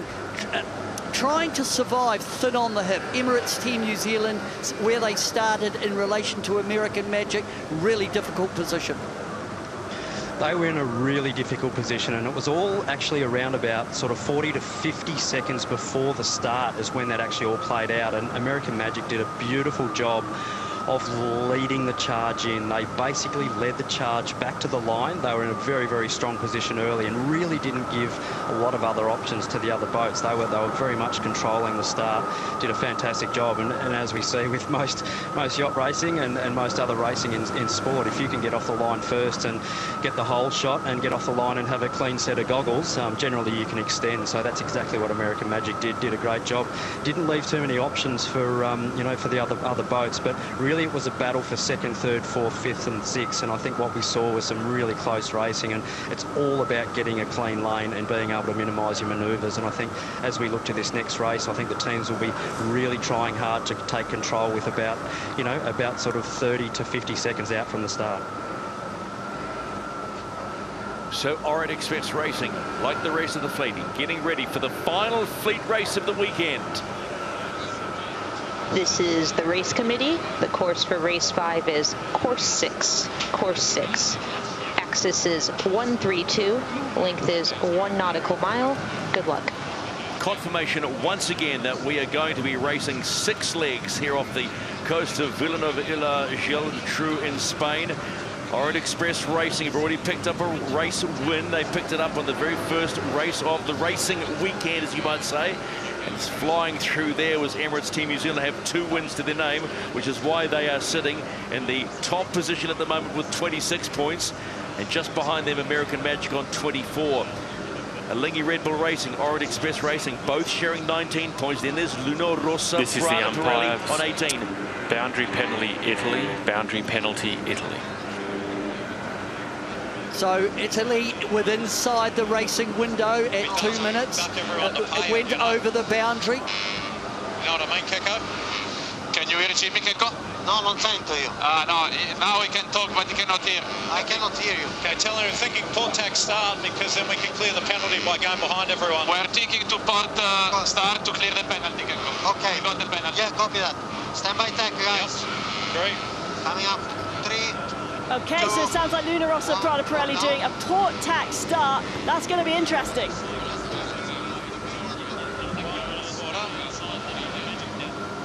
So early penalty for Luna Rossa Prada Pirelli. Let's clear that up.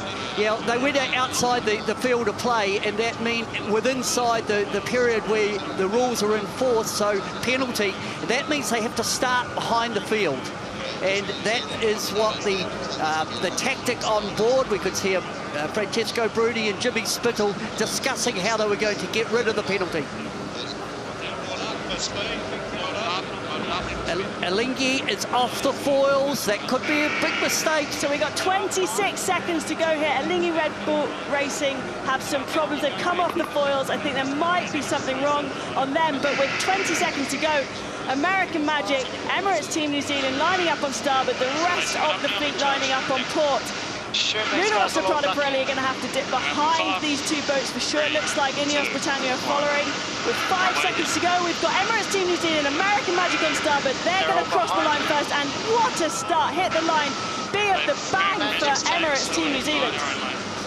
Cracking start for Emirates Team New Zealand and American Magic. Remembering, Luna Rossa Prada Pirelli had to start behind the fleet. Did they do it correctly? We'll soon find out, but there's real problems for Alinghi Red Bull Racing. Yeah, Alinghi Red Bull Racing off the foils, that's a shame, but more importantly, already the match racing has started. American Magic wanted to get straight back into the action with Luna Rossa Prada Pirelli, because of course the top 2 boats go through. Emirates Team New Zealand won the start, and it was the American Magic that said, right, we'll start the match race. We'll get this on. We're looking at match racing later in the day. Oh, and it's busy at this first boundary with 4 boats all coming in together. Luna Rossa Prada Pirelli in a really tough spot there with Ineos Britannia and American Magic right on their air. Glenn, some pretty strategic thinking affecting the tactics. Absolutely. At the moment, we saw these boats coming out to the right-hand side of the course, and it was just bang, bang, bang, bang, all tacking across. Unfortunately for Luna Rossa Prada Pirelli, they are getting squeezed. They're actually going to be the big losers out of this next sector of the race. Emirates Team New Zealand sailing a nice clean line over by themselves, nice clean air, keeping their goggles clear, going forwards, and they're actually going to be heading out to the right-hand boundary. I'd actually have them in a fairly strong position at the moment. I think what we're seeing here is the effect of that penalty on Luna Rossa Prada Pirelli, and American Magic reacted to that instantly, saying, we're looking at the end game, we're looking at the match race. Shut down Luna Rossa Prada Pirelli. With Alinghi in trouble, we're in the main game later in the day. Really smart thinking. Yeah, really smart, but they've got to be careful, because actually Orient Express Racing are not too far behind on 19 points, so if they let them get too far ahead, they're going to have a little bit to worry about. So all go in the final fleet race. Race number 5 of the weekend, ahead of the match race final. Emirates Team New Zealand with just under 100-metre lead on the field. They sit on 26 points as we head into the top mark for the first time. Fascinating, fascinating. It's just great to see the thinking that goes behind these teams, how quickly they react to what's happening around them. And I think one of the big moments to me would be the call by the umpires on Luna Rossa Prada Pirelli. It changed the whole shape of pre-start. Just a little note to wherever you're watching around the world, if you take a look at our scoreboard as it sees, our leaderboard, you'll notice there are the 2 green markers. The 2 green markers, there is one above Emirates Team New Zealand and one above American Magic, who are sitting in the P3 position. Those 2 key markers indicate that those at this particular point live are in the match race final. Well, look, it's just, yep, but it's just changed. Well, it hasn't just changed. It was just American Magic changed their position. So right now, as it stands, Emirates Team New Zealand and American Magic will fight it out in the match race final. But there's 5 legs to go. Yeah, a long way to go yet. An awful long way to go yet. But I think that gaggle of boats, USA, Italy, GBR. Big dip there by Ineos Britannia. They were on port, they were the giveaway boat. They had to dip behind American Magic and Luna Rossa Prada Pirelli. Coming back on starboard, Luna Rossa Prada Pirelli in a pretty tough lane there. Emirates, meanwhile, top mark, first time. Emirates Team New Zealand, beautiful start. They had no boats around them. They lead at Mark 1. They do indeed, and as Glenn says, they have a clear goggles to come down to start leg number 2. Here comes American Magic.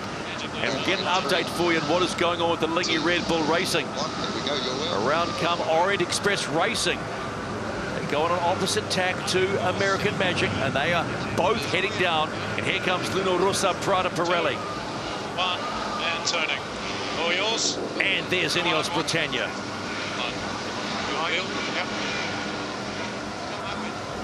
Yeah, it was really close at the top of that first upwind leg between the French, the Americans, the Italians. The French just having to do a big dip to give way to the Americans and the Italians, but still squeezed around that mark pretty comfortably in 3rd, but it's really close between those 3.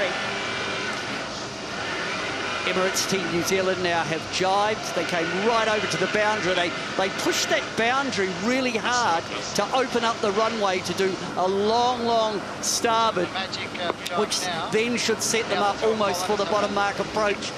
But Glenn, the decision-making and the clarity of thinking by American Magic in terms of what unfolded pre-start, that is really clever sailing by the Americans.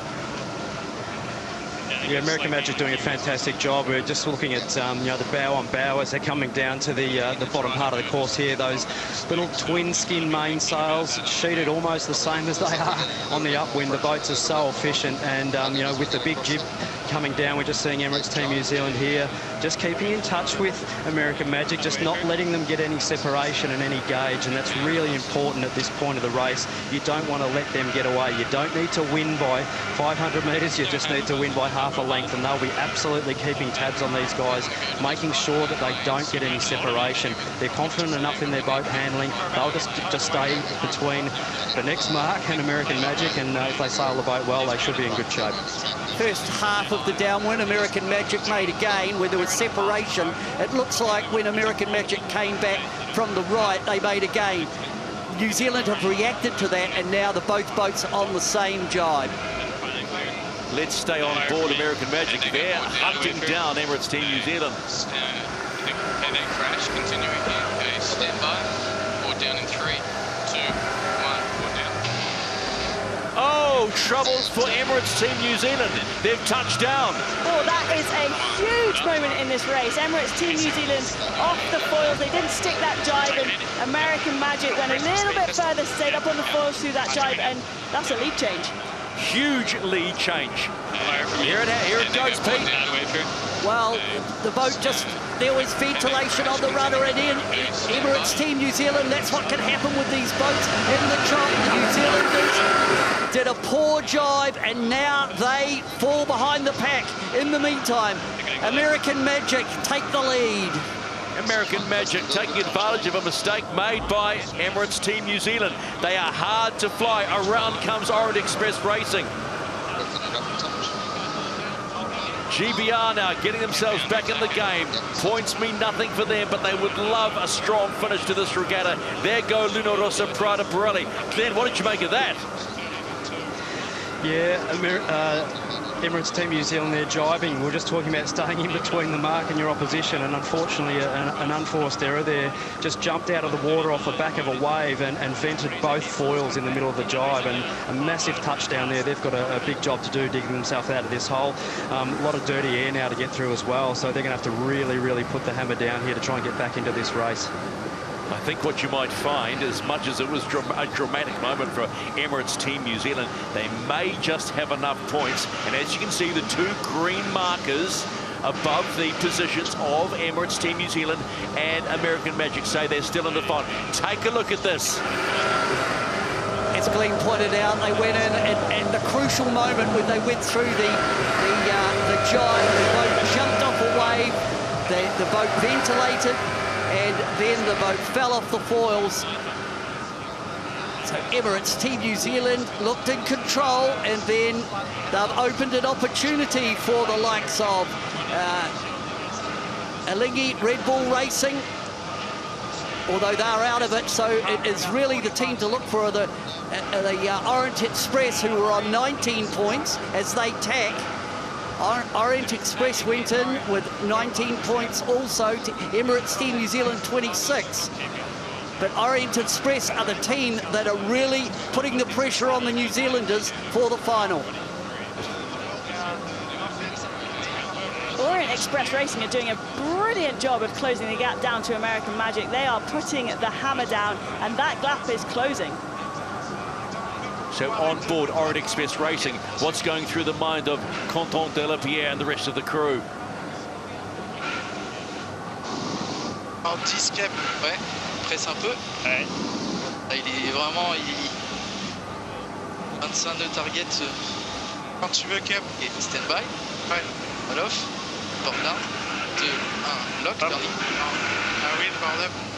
7 de 4, les gars. C'est vraiment... Ouais. Orient Express Racing team had the least amount of time on the water. They've only had the boat, 14 sailing days, and they are in with a chance of getting into the final.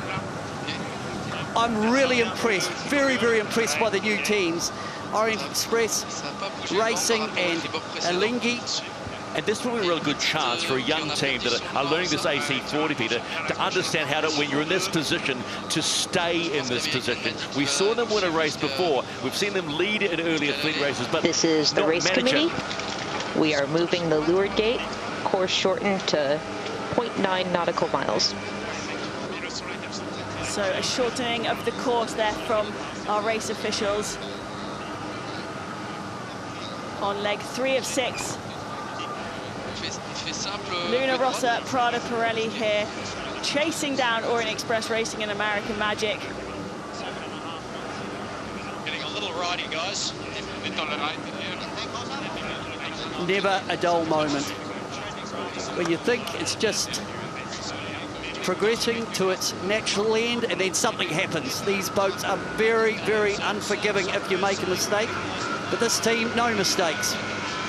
Keeping the pressure on. Oh, have I given them the kiss? No, they've stuck they have stuck the tack on the foils. Well, if there is any team under threat of not making the match race final, it will be American Magic sitting on 24 points. Because if they dump out, then you could see the potential of Orient Express Racing going through. On my calculations, though, Orient Express Racing would have to win it, and you'd have to see USA down really near the bottom of the field. So as you see on your scoreboard there, down below, USA and New Zealand still in the position to be in the match race final as American Magic complete half of this final fleet race in the preliminary regatta in Vilanova Geltrú, followed around by Orient Express Racing. There goes Luna Rossa, Prada Pirelli, and Emirates Team New Zealand starting to steam in towards the top gate. Few mistakes in this race. Luna Rossa, Prada Pirelli, pre-start, they had a boundary penalty. Emirates Team New Zealand falling off the foils. Amazing what pressure does. Yeah, there's really no room for error at this level, is there? It is incredibly tight and the level is incredibly high, and these are the best sailors in the world out there racing in one design AC40s, identical boats. It's just great to see them face off, isn't it? So confirmation as they start the second half of this final race of the Spanish Mediterranean. It's American Magic leading Orient Express Racing, Luna Rossa, Prada Pirelli, Emirates Team New Zealand and Ineos Britannia. No sign of Alinghi Red Bull Racing, no official confirmation as to what's gone down, but it's a real shame for them because they have been impressing all weekend, getting better and better. Glenn, you've probably got a handle on what happened to Alinghi Red Bull Racing. Have you got anything that you can give us? Unfortunately, nothing heard for Alinghi Red Bull Racing. I'd say it's been a mechanical for them. Yeah, they unfortunately were both foils fully under the boat in the home position or the dock position, so they've obviously had some sort of a mechanical issue. American Magic coming down here now, really important jibe for them. This is you know, a real tricky one for them. The waves behind, this is the tricky jibe to do. So watching American Magic, all the boats jibing onto the starboard here, you know, need to pull this off. So keep your eyes peeled. Big moment just happened between Luna Rossa, Prada Pirelli and Orient Express with a big cross. But American Magic coming through their final jibe and making it stick. With 2 more legs to go, they're looking pretty comfortable. Very comfortable. I'm really impressed how American Magic engineered 2 things. A, pre-start, they reacted to that penalty against Luna Rossa, Prada Pirelli. And then when the opportunity came up for American Magic, when Emirates Team New Zealand had a bad jibe, they jumped. So defensive move here by American Magic, putting in an extra jibe to make sure that they are following or leading Luna Rossa, Prada Pirelli around this mark, and great defensive sailing there. American Magic heading up for leg number 5 and leading the fleet in race number 5 of this preliminary regatta in Vilanova, Geltrú. Confirmation, hydraulic issue with Alinghi Red Bull Racing. There goes Luna Rossa, Prada Pirelli, followed in and around the same mark by Orient Express Racing.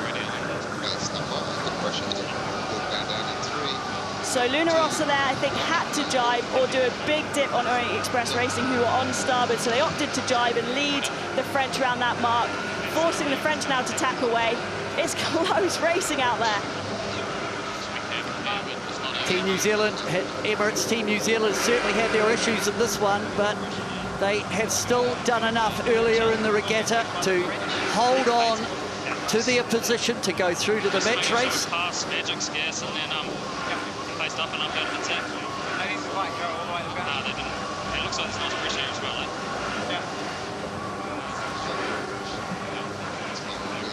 eh? Ineos Britannia still making it down to the bottom mark to complete leg number 4. Let's go back on Emirates Team New Zealand because they're chasing. They will not. They are a dog in a fight. Don't worry about that. Here we go.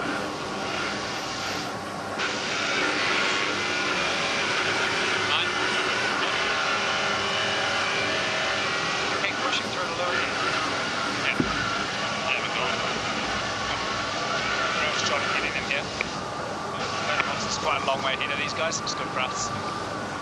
That intersection there was interesting. I wondered whether Orient Express Racing was going to put themselves in a position to really force Emirates Team New Zealand to do an extra tack. So the French were pretty kind on the New Zealanders there. 2 groups. We've got the group coming in from the right. That's USA and Italy.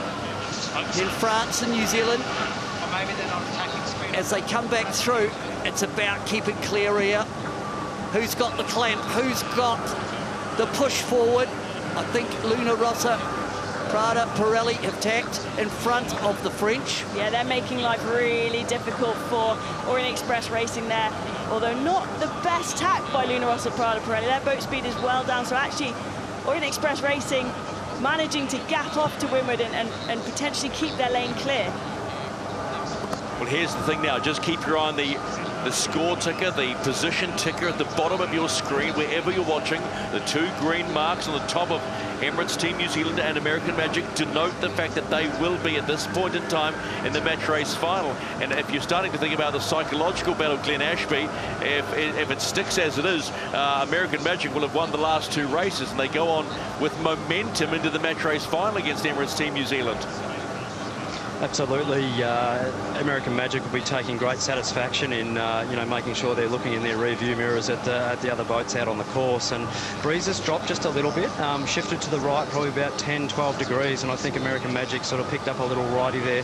They're sailing the boat really nicely. They're not pushing too hard, but they're pushing at sort of 95%, not risking, you know, operating at that 100% margin where you can have an unforced error. So they're sailing the boat really, really well, right up at the top level of where it needs to be. And I think the other two teams behind, Luna Rossa, Prada, Pirelli and Orient Express Racing, having a really great battle out on the left-hand boundary. So still plenty of racing to come. And as we've seen before, one mistake, one touchdown, and everything can change. So they'll be really concentrating hard to make sure they're sailing the boats accurately and getting the best out of the performance. We just saw that Simo tack there by Orient Express Racing and Luna Rossa, Prada, Pirelli. It was absolute beauty by the French.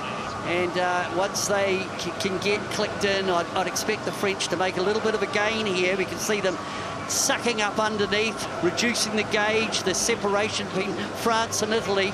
I'd put that down to a very well executed tack by Orient Express Racing, putting now the wind shadow, the turbulent breeze back onto the trailing boat. American Magic around the top mark for the final time of heading home, trying to make it 2 out of 2. They won race number 4. Can they win race number 5 as they head in towards the match racing? Look at Emirates Team New Zealand steaming in to that top mark. They are steaming into that top mark. All three of them neck and neck and neck, and it's going to be fascinating to see. You know, Orient Express Racing had to put a tack in, Luna Rossa, Prada, Pirelli have to put a tack in, and Emirates Team New Zealand charging through to leeward, and looks like they've overtaken. Great comeback by Emirates Team New Zealand. They've managed to pass two boats on this upwind leg, so that consolidates their position, barring another a jibe or a touchdown. But Emirates Team New Zealand look obviously strategically, tactically had a great last upwind leg. They were in top gear and flying. They were ripping coming into that top mark. What I really like about Emirates Team New Zealand in this race, they had that touchdown, but it was calm on board. Nobody panicked. It was stay patient, stay in the race, wait for that passing opportunity, and they've done it. Oh, they've touched down again. The kiss of death on them, and they've touched down again. But they look like they've just managed to recover it. Glenn, can you see what's going on out there? Yeah, that was another moment that we were talking about just before, and I think it was the commentator's curse, but they've managed to dig themselves out of the hole, and after making that fantastic passing manoeuvre with that little right shift that we were seeing coming down the course, you know, well back in the game, but nearly threw it away all again, but had just enough pace on that the foils were able to lift the boat back out of the water again, and they had enough power in the sails to dig themselves out of the hole. They're sailing the boat quite nicely now, and actually you know, heading down, but it's American Magic that are really stretching away here. They're just they're in cruise mode now. They'll just be doing everything they can conservatively just to get the boat to the finish line. Great race though behind with Luna Rossa, Prada, Pirelli just jibing now. Orient Express Racing jibing inside. They're really trying to put the elbows out and keep Luna Rossa, Prada, Pirelli behind them. The French doing a brilliant job. You know, haven't had a lot of time in the boat, but they're sailing the boat beautifully, and they'll be taking a lot of confidence out of their performance out there today. I'll tell you what I'm going to say about this one, Peter. I tell you that move and the second touchdown in this race by Emirates Team New Zealand, I'm just going to play the that's pressure card. Yeah, but everyone makes mistakes, but what I was impressed was about how they kept their composure and their recovery, and it's about uncritical decisions that people don't panic and get back to what they know they could do. So that was, although they made an error, Emirates Team New Zealand recovery from that error and getting their composure was impressive, as are this team. American Magic, beautiful race to take out this one. American Magic come home and they make it 2 from 2. They go back-to-back, win races 4 and 5, and they charge into the match race final in the inaugural Preliminary Regatta for the 37th America's Cup in Barcelona in 2024. Very, very impressive, and despite 2 touchdowns, one might figure that Emirates Team New Zealand will come home in second position, but as you can see, the green lights above their position on the scoreboard, they will meet American Magic in that final. So they've got out of jail, they've done okay, and they're going to go to this mini big dance, we'll call it. I cannot wait to see this face-off. It's going to be absolutely fascinating to see these two teams go at it in the build-up to the 37th America's Cup, just over a year away. Emirates Team New Zealand had an eventful race, but they come over the line to take second with all that went on. Peter Burling and all that experience that they've had sailing 49ers, Olympic sailing, come to the fore. And another impressive performance by Orient Express Racing. They'll pick up the 5 points. It won't be enough, but they will walk away from this weekend pretty satisfied with what they've done. Incredibly satisfied. New team, they've only sailed the boat for 14 days, and to end up where they have is a very, very impressive. Luna Rossa have shut down, so they've had a Luna Rossa, Prada, Pirelli, a bad jibe. Yep, that's what happens, but they will not be in the main game. And the big show will be American Magic. Let's go on board American Magic and get the thoughts of Tom Slingsby. Tom, it's Stephen here from America's Cup Television. Congratulations, 2 in a row. Looking strong, buddy, looking strong. Yeah, we love a bit of breeze here. We've sailed really well today, and yeah, it's great to be in the final. The wind is dying out a lot, which isn't our favourite thing, but we feel like we've learned a few lessons from yesterday, and we'll have a crack. Tom, Peter Lester here. Just talk us through pre-start and what went on with Luna Rossa, Prada, Pirelli. How did that affect your tactics? You might have to remind me. It's all a bit of a blur today. We've already done 3 races. Well, they went out and got a penalty on the boundary, and you reacted to that. Yeah. Oh, yes, correct. Yeah, they got a boundary penalty in the pre-start, so that was in the back of our minds. But they did a pretty good start. It didn't seem like they lost too much, and then yeah, we had an opportunity to hit our closest competitor, and with it being Luna Rossa, who are an extremely strong team, we had to take that opportunity. Hey, Tom, just one final thought before you get ready for the big show. How satisfying is it to see so much progression through this regatta? Yeah, it's great for us. We felt quite strong heading into this event when the breeze was up, but we didn't realise we had holes in our game in the light stuff. So, yeah, look, we went back and looked at the footage after yesterday, and we've come up with a few ideas, and hopefully it helps us in this last race. Well done, mate. Go get ready for the match race final. Okay, cheers. Thanks, guys. There was almost a look of relief on his face when he lifted the goggles going, okay, we can do this, we can do this. Yeah, it's been a big day. They've had 3 fleet races. It's been a really big day for them. So it's kind of just to breathe a sigh of relief, reset, get your head into a match racing game, which is, you know, pretty different strategy. Totally different strategy. And I think what was interesting is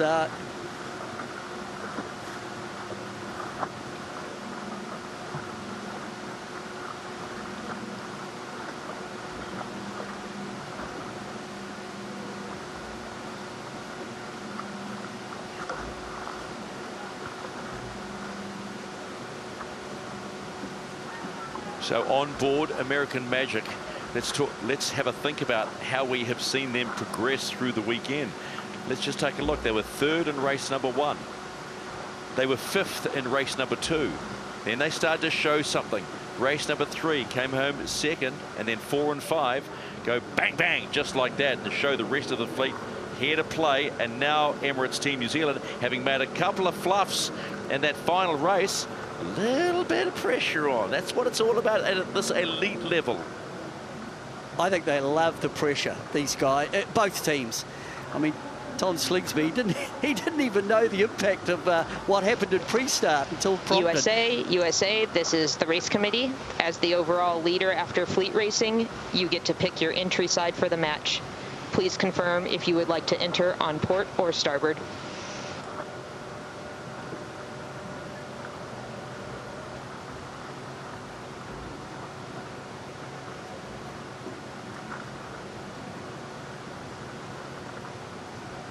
And we wait.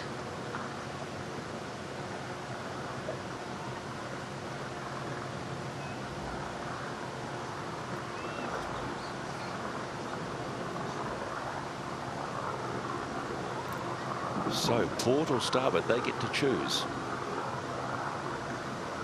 Now, the suggestion from Tom Slingsby was the wind was getting a bit lighter, so that could be the key to this. Yeah, hi Mel, do you copy us, Team USA? Team USA, go for race committee. Yeah, hi Mel, we'll go with a port entry. Good copy, USA. New Zealand, you will be starboard entry. The side that you entered, certainly at the 36th America's Cup, had a big bearing. If the port entry boat has a 10-second advantage. They come in, there's a 10-second offset. Port is 10 seconds entering the start box and starboard. That means when they get back in the start box and turn to come back to the line, they really have the first cut at where they want to start. For the trailing boat, there's an awful lot of turbulence from that lead back boat. And we will watch that unfold as we confirm the fleet racing here in the first ever preliminary regatta of the 37th America's Cup.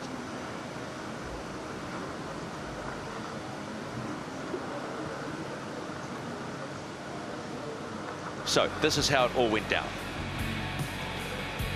Result for race number 5, the last of the fleet races, and it was American Magic going back-to-back, followed by Emirates Team New Zealand, who'd had 2 touchdowns.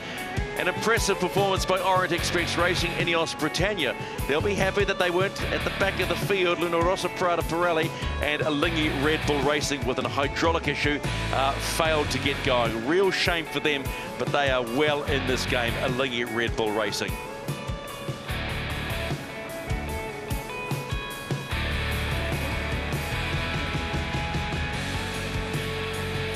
Confirmation now of how the points finished up. And what you will see is on the back of 2 strong finishes and consistent high placings, it was American Magic who finished at the top of the pile, just a single point ahead of Emirates Team New Zealand. But look at that, Orient Express Racing finishing P3, the confidence, Hannah, that they will build on from that. Yeah, I mean, they will be absolutely buzzing with this result. An absolutely fantastic performance from the French team. So we have ourselves a match race final here in Vilanova.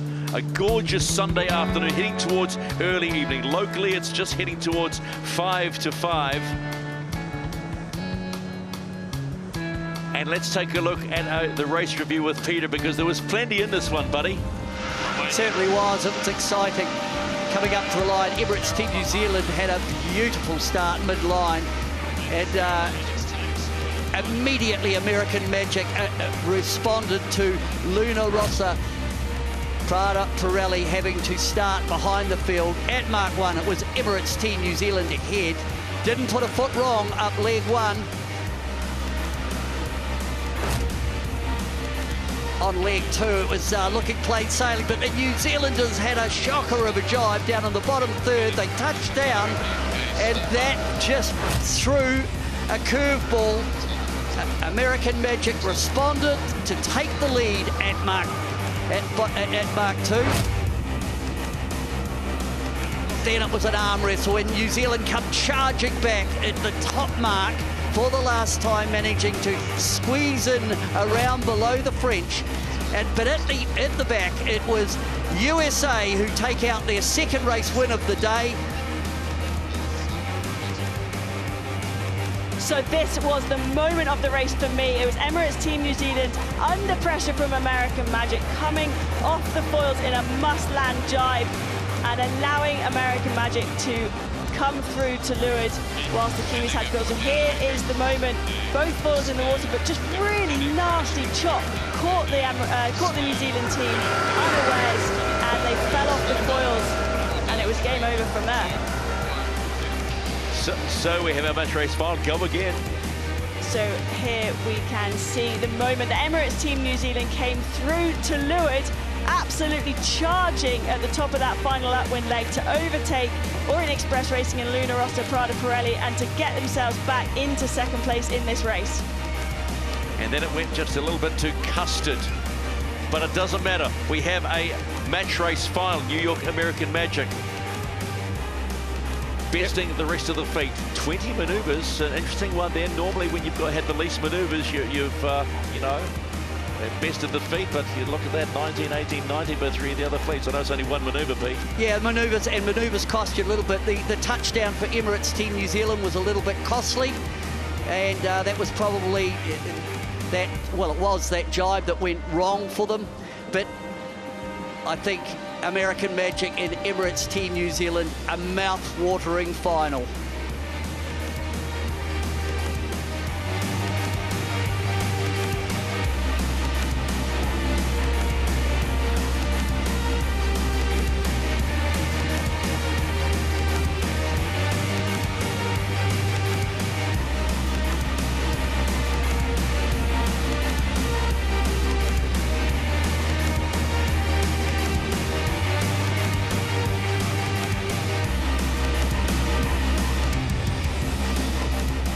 Fist bumps all around from American Magic. They are into the match race final. Look at that, how good's that? Get the stand-up board, paddle out and do the America's Cup Barcelona logo. That's pretty flash.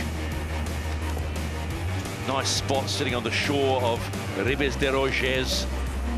People just love being by the beach here. They have jumped into the event as a thing to take the kids down and do things, and this is the team now that's raising eyebrows. American Magic, I think it was back on day number 1 of the regatta. We were sitting here going, just hang on, American Magic. They're just starting to find their feet, so to speak, because we hadn't seen them all trying to get out there and race in anger. And they're on the tow line at the moment. And now they have come and gone, bang, bang. Won the last 2 fleet races and will face off against the defender of the America's Cup, Emirates Team New Zealand. This could be a nice little dogfight. They will have port entry. It'll be Emirates Team New Zealand with starboard entry. Just the momentum is with American Magic with two wins today, but you just know the America's Cup holders from New Zealand, from the 36 America's Cup, Peter Burling, Nathan Outridge, they can wash off that result, and these 2 teams are the 2 of the great teams in the game. Looks like the wind has dropped just a little bit out there. The boats are having to tow up onto the foils to get going. But once they're up, they kind of stay up. Well, that's the joyous thing we've seen for 3 fleet races so far. Mother Nature, don't let us down now. This is the race committee. Welcome to the match race final. The course is course 6. Axis is now 145. Length is 0.9 nautical miles. Good luck. So, match race final about to get underway. 2 minutes, 10 seconds. American Magic are allowed to enter from the port. And then 10 seconds later from the starboard, it will be Emirates Team New Zealand. With that port entry, it just means the lead-in boat can pick their time when they come back for the starboard entry boat, for them to lead back, and it will be Emirates Team New Zealand. New Zealand penalty, boundary penalty. Wow, just ahead of a match race final, and you get a boundary penalty. Ouch! So that means Emirates Team New Zealand have to start behind, and they've touched down. So the wind is collapsing, so Emirates Team New Zealand already are committed to start behind American Magic. But the issue they've got is getting the boat back up on the foils. Yeah, frustrating moments there on board Emirates Team New Zealand, falling off the foils at this crucial moment in the pre-start. American Magic entering the box. They're also pretty late, but they are up and foiling. You could see Blair Tuke on that port trim position as they hit down, put his hand on his head as if to say, "You are kidding." Here it is the New Zealand boat. Slight windward heel. This is the umpire's entry penalty to New Zealand. So the New Zealanders now no end of pain because they have not entered correctly because of being off the foils. Penalty boats, right, Craig? 30 seconds to the start. I think if we just go across and then take it down there off the foils, guys. Make sure it's startless on the outside. That's right. So American Magic putting an attack there. The line. You can actually go through there. You can go above it and dip start. Also off their foils. We've already got the penalty for not entering, so just... yeah. Oh, American Magic have also touched down. They're going to be about 50 metres behind you. It's got a little bit better angle. So it's all go ahead of the start.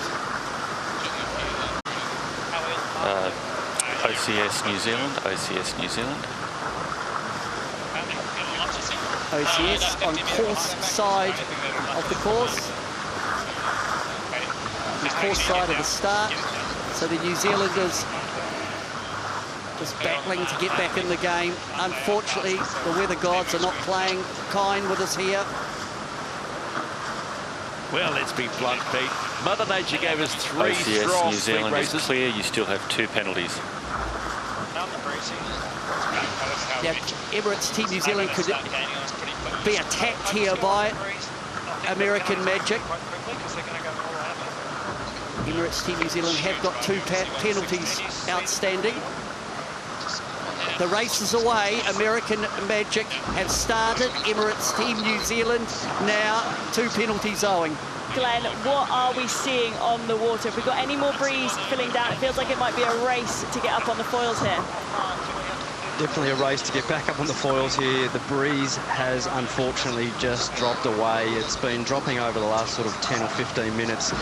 Big right shift as well. So it's very, very light out here, and such a shame for these 2 top teams, you know, after sailing a really, really brilliant, you know, fleet racing series, to have the breeze drop away like this is quite frustrating and brutal. But we'll just see what happens here. It's obviously not what the conditions that these boats are designed for, but they've still got to get the boats around the track. So we'll just see how this pans out. Listening to the onboards here will be quite interesting of how the teams actually manage the boats from here. Yesterday, Glenn, we saw Emirates Team New Zealand, the only boat to get up on the foils during racing in the light stuff. What are these teams trying to do to manipulate the boats, to build that hull speed, to get themselves up on the foils? Yeah, the roll management of the boat is really, really critical here. So you can see Emirates Team New Zealand, you know, trying to get the heel of the boat back under control. If you're sailing too heeled on these boats, you're picking up a lot of wetted surface area, which we know is drag, and we know that's not what you're wanting. You're wanting to be nice and clean. Just got a really nice view of Emirates Team New Zealand here from bow on. American Magic tacking as well, and actually just staying in touch. What they're trying to do is keep the boat flat, but actually get the boat going fast enough forwards that they're starting to generate their own power. There is a tiny little puff coming through, but I don't think it's going to be enough for them to get going.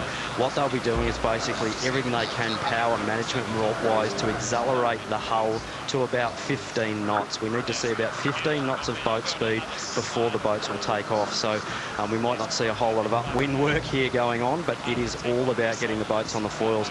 Team New Zealand, Emirates Team New Zealand reaching across. They are actually building speed. American Magic opting to actually sail a more upwind course, and it'll be interesting to see what method pays off here to get upwind the quickest. So 15 knots is the magic number that Glenn's saying to us. We need to be seeing for these boats to pop up on the foils, and it's definitely looking tricky out there. So Emirates Team New Zealand sailing a deeper angle, a reaching angle. They've given away a lot of lateral gain to try and push the boat back on the foils. I think they had to get rid of their penalty from the pre-start as well, so they've managed to do that. I believe confirmation from the umpire team there. They've done that, so now it's a race to the foils. I think it's tough to get on the foils. Looking at it, when New Zealand was sailing that deep angle, not quite enough wind to get them up to the hull speed for the foils to start to lift. Let's go on board Emirates Team New Zealand. Let's hear how they are trying to get their boat up onto the foils. Yeah, it's actually better on this tack, so that's what I was trying to say. Yes. Got Max here. They've got the bow hard down. On a flop over here. Yeah, we're almost at the boundary. Just wait a second, hold on board.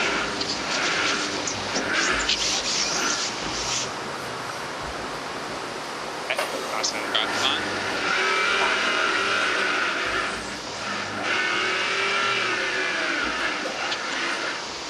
Hey, Maxies. Hey, that much. Hey, guys. It's a bit bizarre. It's like a rum race on a Wednesday night. A fun race, but this is certainly not. Oh, that's hard with that seaway just on the bow of American Magic, slowing the boat up. If one of these boats does manage to get enough pressure to get the boat back on the foils, the whole game will change again, but it is a dying breeze. Glenn, what are you seeing? I'm seeing some pretty painful yachting at the moment, to be honest. These guys will be very frustrated with this, but at the end of the day, it is a match racing final, and they're very well versed at dealing with different weather conditions. All four of the guys on each of the teams, Emirates Team New Zealand as well as American Magic, have done a lot of sailing over the years where the conditions change, and it's just part of the game, part of the sport. You've got to keep your composure, and you've got to get used to sailing in lots of different conditions. So this is definitely a movie that these guys have all seen before. American Magic doing a really nice job of just actually keeping the boat going forwards.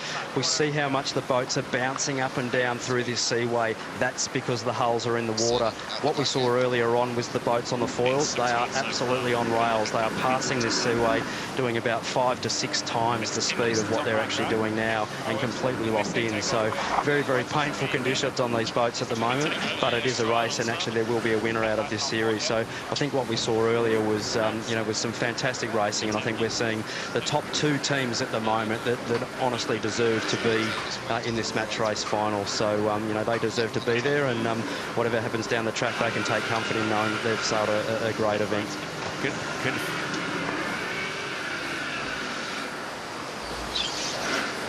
Come in, Dimension. Yep.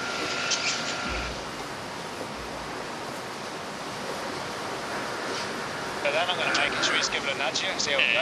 Yeah, the only way to win this is winning. Down to 90. None of heaps of space, unfortunately. Yeah. How long? Not far. Oh, like 250 metres. Any breeze on the course side. Andy, I'll need you on chip, mate. Yeah, you got it, mate.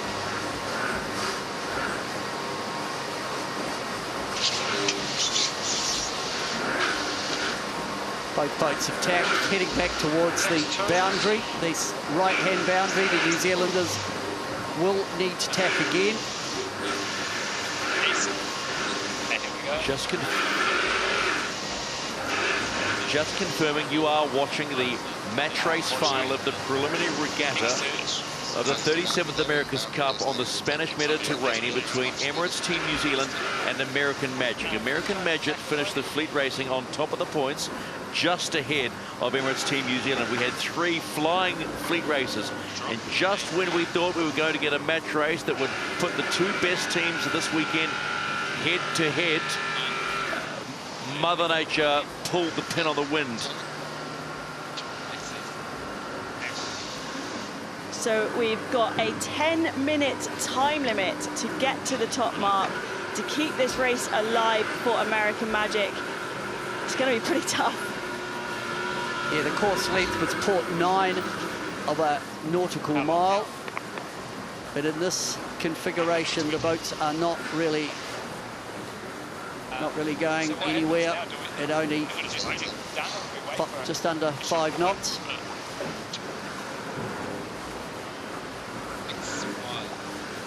American Magic just keeping in phase, even though they're off the foils, and it is a match race, it is boat on boat with Emirates Team New Zealand.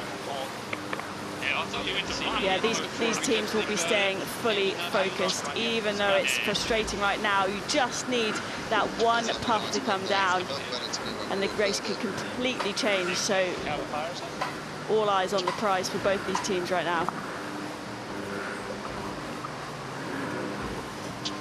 This bridge is still on the right, but 30 seconds left. Two streets.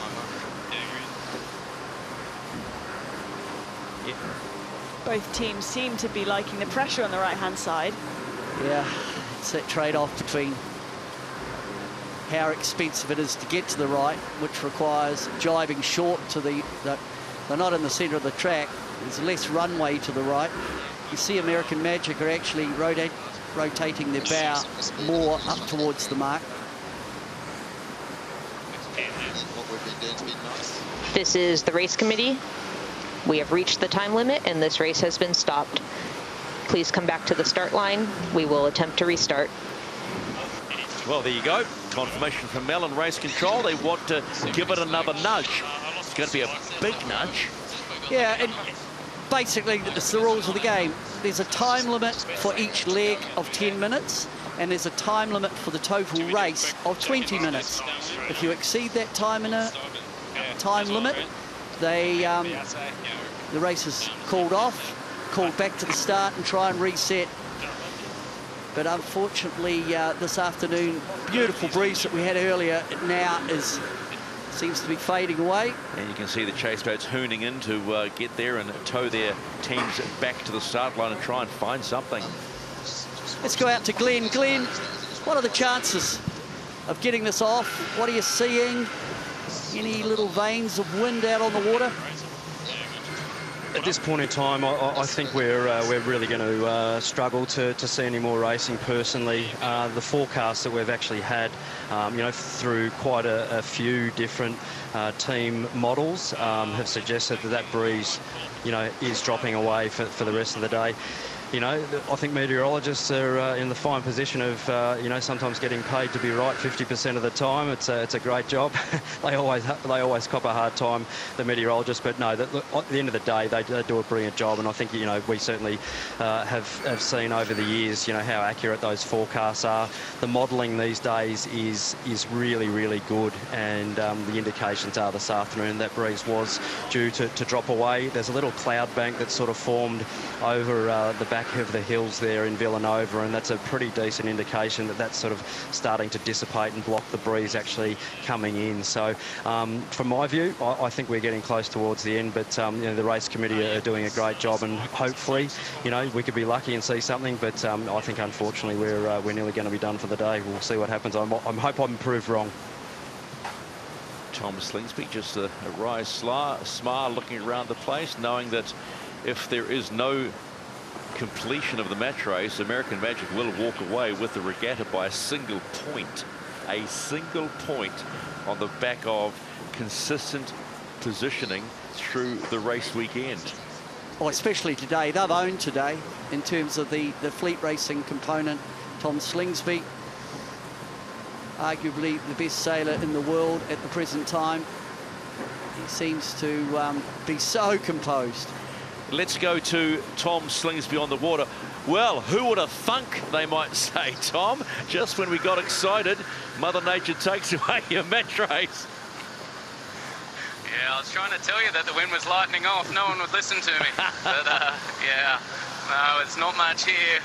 And honestly, it's not a great display of sailing skills and this sort of stuff.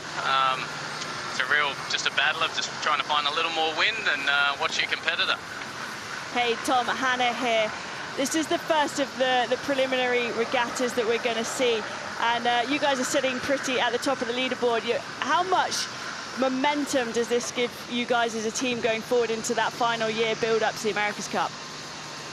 I think, yeah, I mean, I guess the regatta, they haven't told us the regatta's over yet, so yeah, we've just got to be preparing for the next race. But as I said in the press conference before this, to me, it's every event you do like this is very important. If we end up with very similar boats next year in the Cup, you want to know that we can beat these guys on the water in an even boat. So to me, it's a mental game, and that's an important part of it all.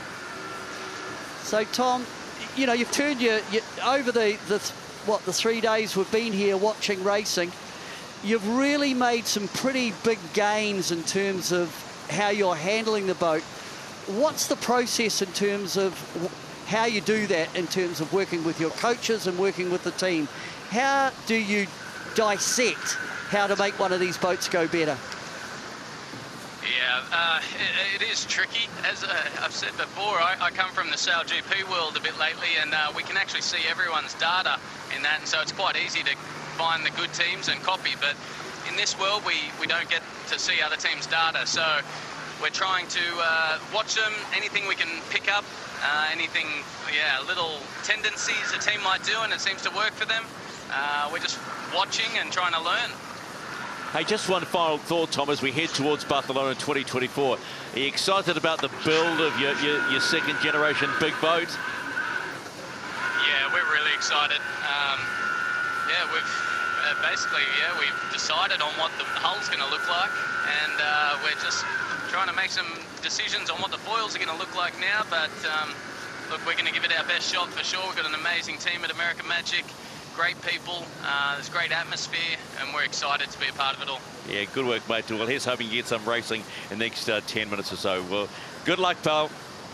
Okay, cheers, guys. Thank you. Let's go on board Emirates Team New Zealand. Peter Burling's probably been having a listen or just checking out things. Man, just when you want to get up and have a good old match race, Pete, you get denied by the wind. Yeah, it was obviously a real shame there.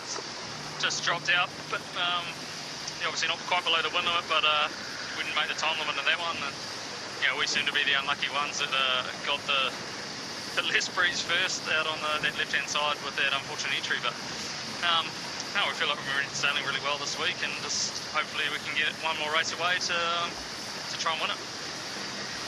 Now, Peter, in terms of the overall, how happy are you at the moment where the team are at when we look out for the next America's Cup in terms of the crew, in terms of the new boat development? Yeah, we're really happy with how we're going. We run a quite different program to a lot of the other teams at the moment. We've got obviously the AC75 from the last America's Cup involved as well. So we're kind of running quite a hybrid program, but to see the level we've managed to get to quite quickly this weekend's been really pleasing. And obviously, unfortunate we couldn't win that last fleet race and get to choose an entry, but we're really happy to be through to the final nice and comfortably, and we're just hoping we get the chance to get a match race under pressure. Hey, Pete, you guys have been over in Barcelona now for a few months. What's the vibe like in the city there, looking forward to next year? I think everyone's getting super excited. I mean, all you have to do is look around here, right, to see that the energy and the excitement around the event's really growing. It just means the world to us, the support we get from the local people here, and also Kiwis travelling across. So it's really cool to be back racing in an America's Cup environment, and I think if this weekend's a sign of things to come, there's exciting times ahead. Pete, you've got the best poker face going around, but I asked Tom Slingsby the same question. How excited are you about seeing your next generation 75? Yeah. Well, we obviously know a lot more about it than anyone else. I'm sure, like Tom knows a lot more about it, 75 than everyone else, and that's excitement of the America's Cup, right? You line up for the first time, you're very close to the match, and you really get to see how you're going. And as a sailing team, you've got the role of being the best sailing team, which we really believe we are. We're obviously made a few too many mistakes this weekend, but to still get through in such good shape like we have is really exciting. And then also to help develop a fast boat, because I think everyone knows if you're not fast enough in the America's Cup, you're not going to win it. So we're spending our time between those two things, and really happy with the balance we've got. All right, Pete, thanks for giving us your time. Here's hoping we get some wind and you guys can go head to head. Thanks, mate. So neither of them willing to give anything away, and that's the game of the America's Cup. And you know you're never going to get anything. But I love the line from Peter Burling, which is a bit of a game too, which I love. We know we are the best team. I thought that was a right dagger straight there. Well, you got to have belief, and they should have belief. They are the current holders of the America's Cup. They won it in Bermuda. They defended in Auckland.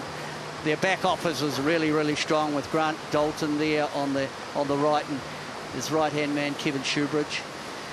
The other thing he said, you know, to win the America's Cup, you've got a slow boat does not win the America's Cup. The fastest boat will win the America's Cup, and that's the, you know, that's the oldest cliche in town within the America's Cup community. I think what is exciting is you keep talking to people about, I wonder what the second generation boat will be, because Te Rehotai, which is the Cup-winning boat from 36, was a fast boat. I wonder what all the other designers have been looking about, how similar they might be and what bits will be different on the new generation boats. Yeah, history will tell you a second generation of a boat, of a class, the fleet will get closer. If you think back to the version 5s or the IACC class that was used, what, from 1992 through to 2007.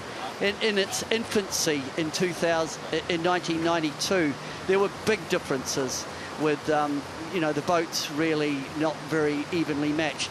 By that last edition in Valencia in 2007, it was match racing. It was like watching these boats, and I would expect to see the second generation of the you know, of the foiling 75 footers to be a lot closer matched than they were in Auckland. It is rare for professional sailors to look at a boat and go, how does that work? But there is such a craft right here in Vilanova. It's called the Pate Catalan. The 18-foot-long catamaran has no rudder, no centerboard, no boom, and is effectively controlled by body weight. So how does it work? Here's Pate Catalan sailor Nina Estebar.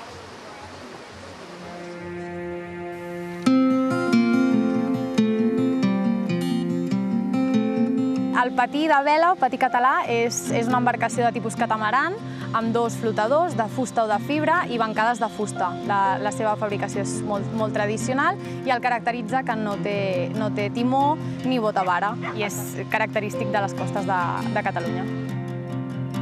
El patí català va néixer fa més de 100 anys a les costes de Barcelona, quan els homes treien a les seves dones a rems, més endavant a vela, per banyar-se en aigües netes d'això, de la costa del litoral de Barcelona. I amb els anys es va fer una regata a Vilanova per decidir quina era l'embarcació estàndard i des d'aleshores s'ha seguit fabricant el mateix model que va néixer a Barcelona, dels germans Monguer. Jo navego un patí des de ben petita, em ve de família, el meu pare ja va descobrir quan era jovenet el patí i bé, jo el vaig créixer veient-lo navegar cada dia de la setmana gairebé, el germà també, i la meva mare i la meva germana segueixen totes les regates.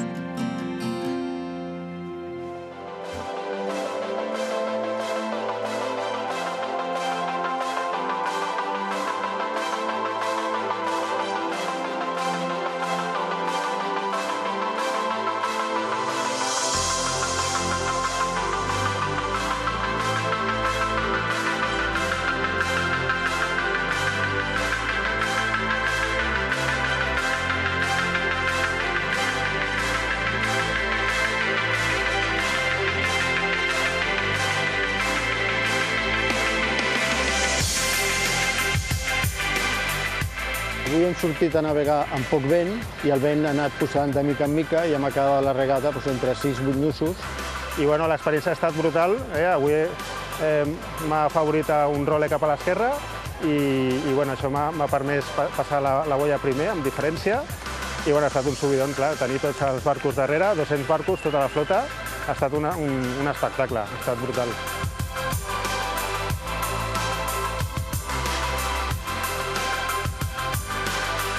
Des de ben petita que veig totes les edicions de la Copa Amèrica i veure a grans skippers com els que tenim l'oportunitat de veure avui a Vilanova és espectacular, és una cosa que mai ens haguéssim imaginat que podria arribar a passar.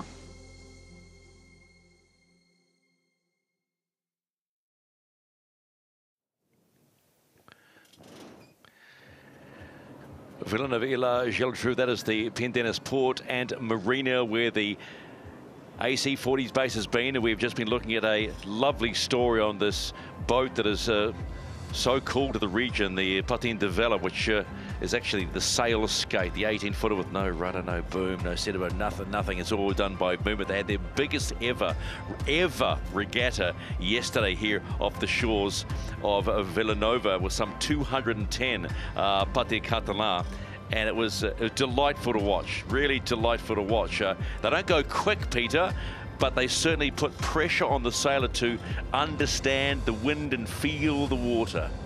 I think it's great to come to a place and see boats that are particular to a region or particular to a country. Every country has them, and those local regional boats, and they're out down on the beach enjoying themselves, enjoying each other's company, and that's what the sport's all about, and it's some, you know, in that form. And what a cool little boat, and great skill. It'd be really difficult to sail those things well. You'd give it a nudge? I don't think so. Hannah, you'd give that a nudge, wouldn't you? That would be a real challenge, you know? Yeah, I'd love to give that a little nudge. I don't think we should have had a commentator battle yesterday. Yeah, well, you two are the sailors. We'll leave it at that. But it is quite fascinating as we see American Magic getting a bit of a toe up. We are still trying to start the match race final in this preliminary regatta here at Vilanova Geltrú for the 37th America's Cup. Our next one is coming in Jeddah late November. This is the race committee. Unfortunately, we don't have enough wind to complete the match race final, so racing has concluded for the day. Thank you for your participation this weekend. Race committee out. And that boat and that team that you see on screen will take out the inaugural preliminary regatta on the back of two big wins in the final fleet races. American Magic are your champions here in Vilanova Geltrú, and look what that means to the team. Man, that was Riley Gibbs slapping Tom Slingsby on the back, and Paul Goodison and Michael Manager are on point. Look what this means. Oh my goodness. Yeah, it's amazing. I mean, these guys are stoked to come away with the win. I think, you know, Emirates Team New Zealand had a target on their back this weekend, and for these guys to come out and beat them, I think, yeah, real bounce for American Magic. Well, we talked about American Magic on the practice day, and we said the team to watch, and they have really come up with the high expectation that we all had, and for them, they won this regatta today. When the fleet racing component, they were the top point scoring team of the day. Magic, just want to thank you guys for a great weekend. Appreciate the efforts. Terry Hutchinson, who's the boss at American Magic. Thank you, American Magic. Thanking the race committee. But and yeah, congrats to you. Brilliant job by American Magic. Yeah, well-deserved winners. Congrats to American Magic, and yeah, thanks to Ian Mel, race committee team, and also Richard, his team as well, for putting on such a great event.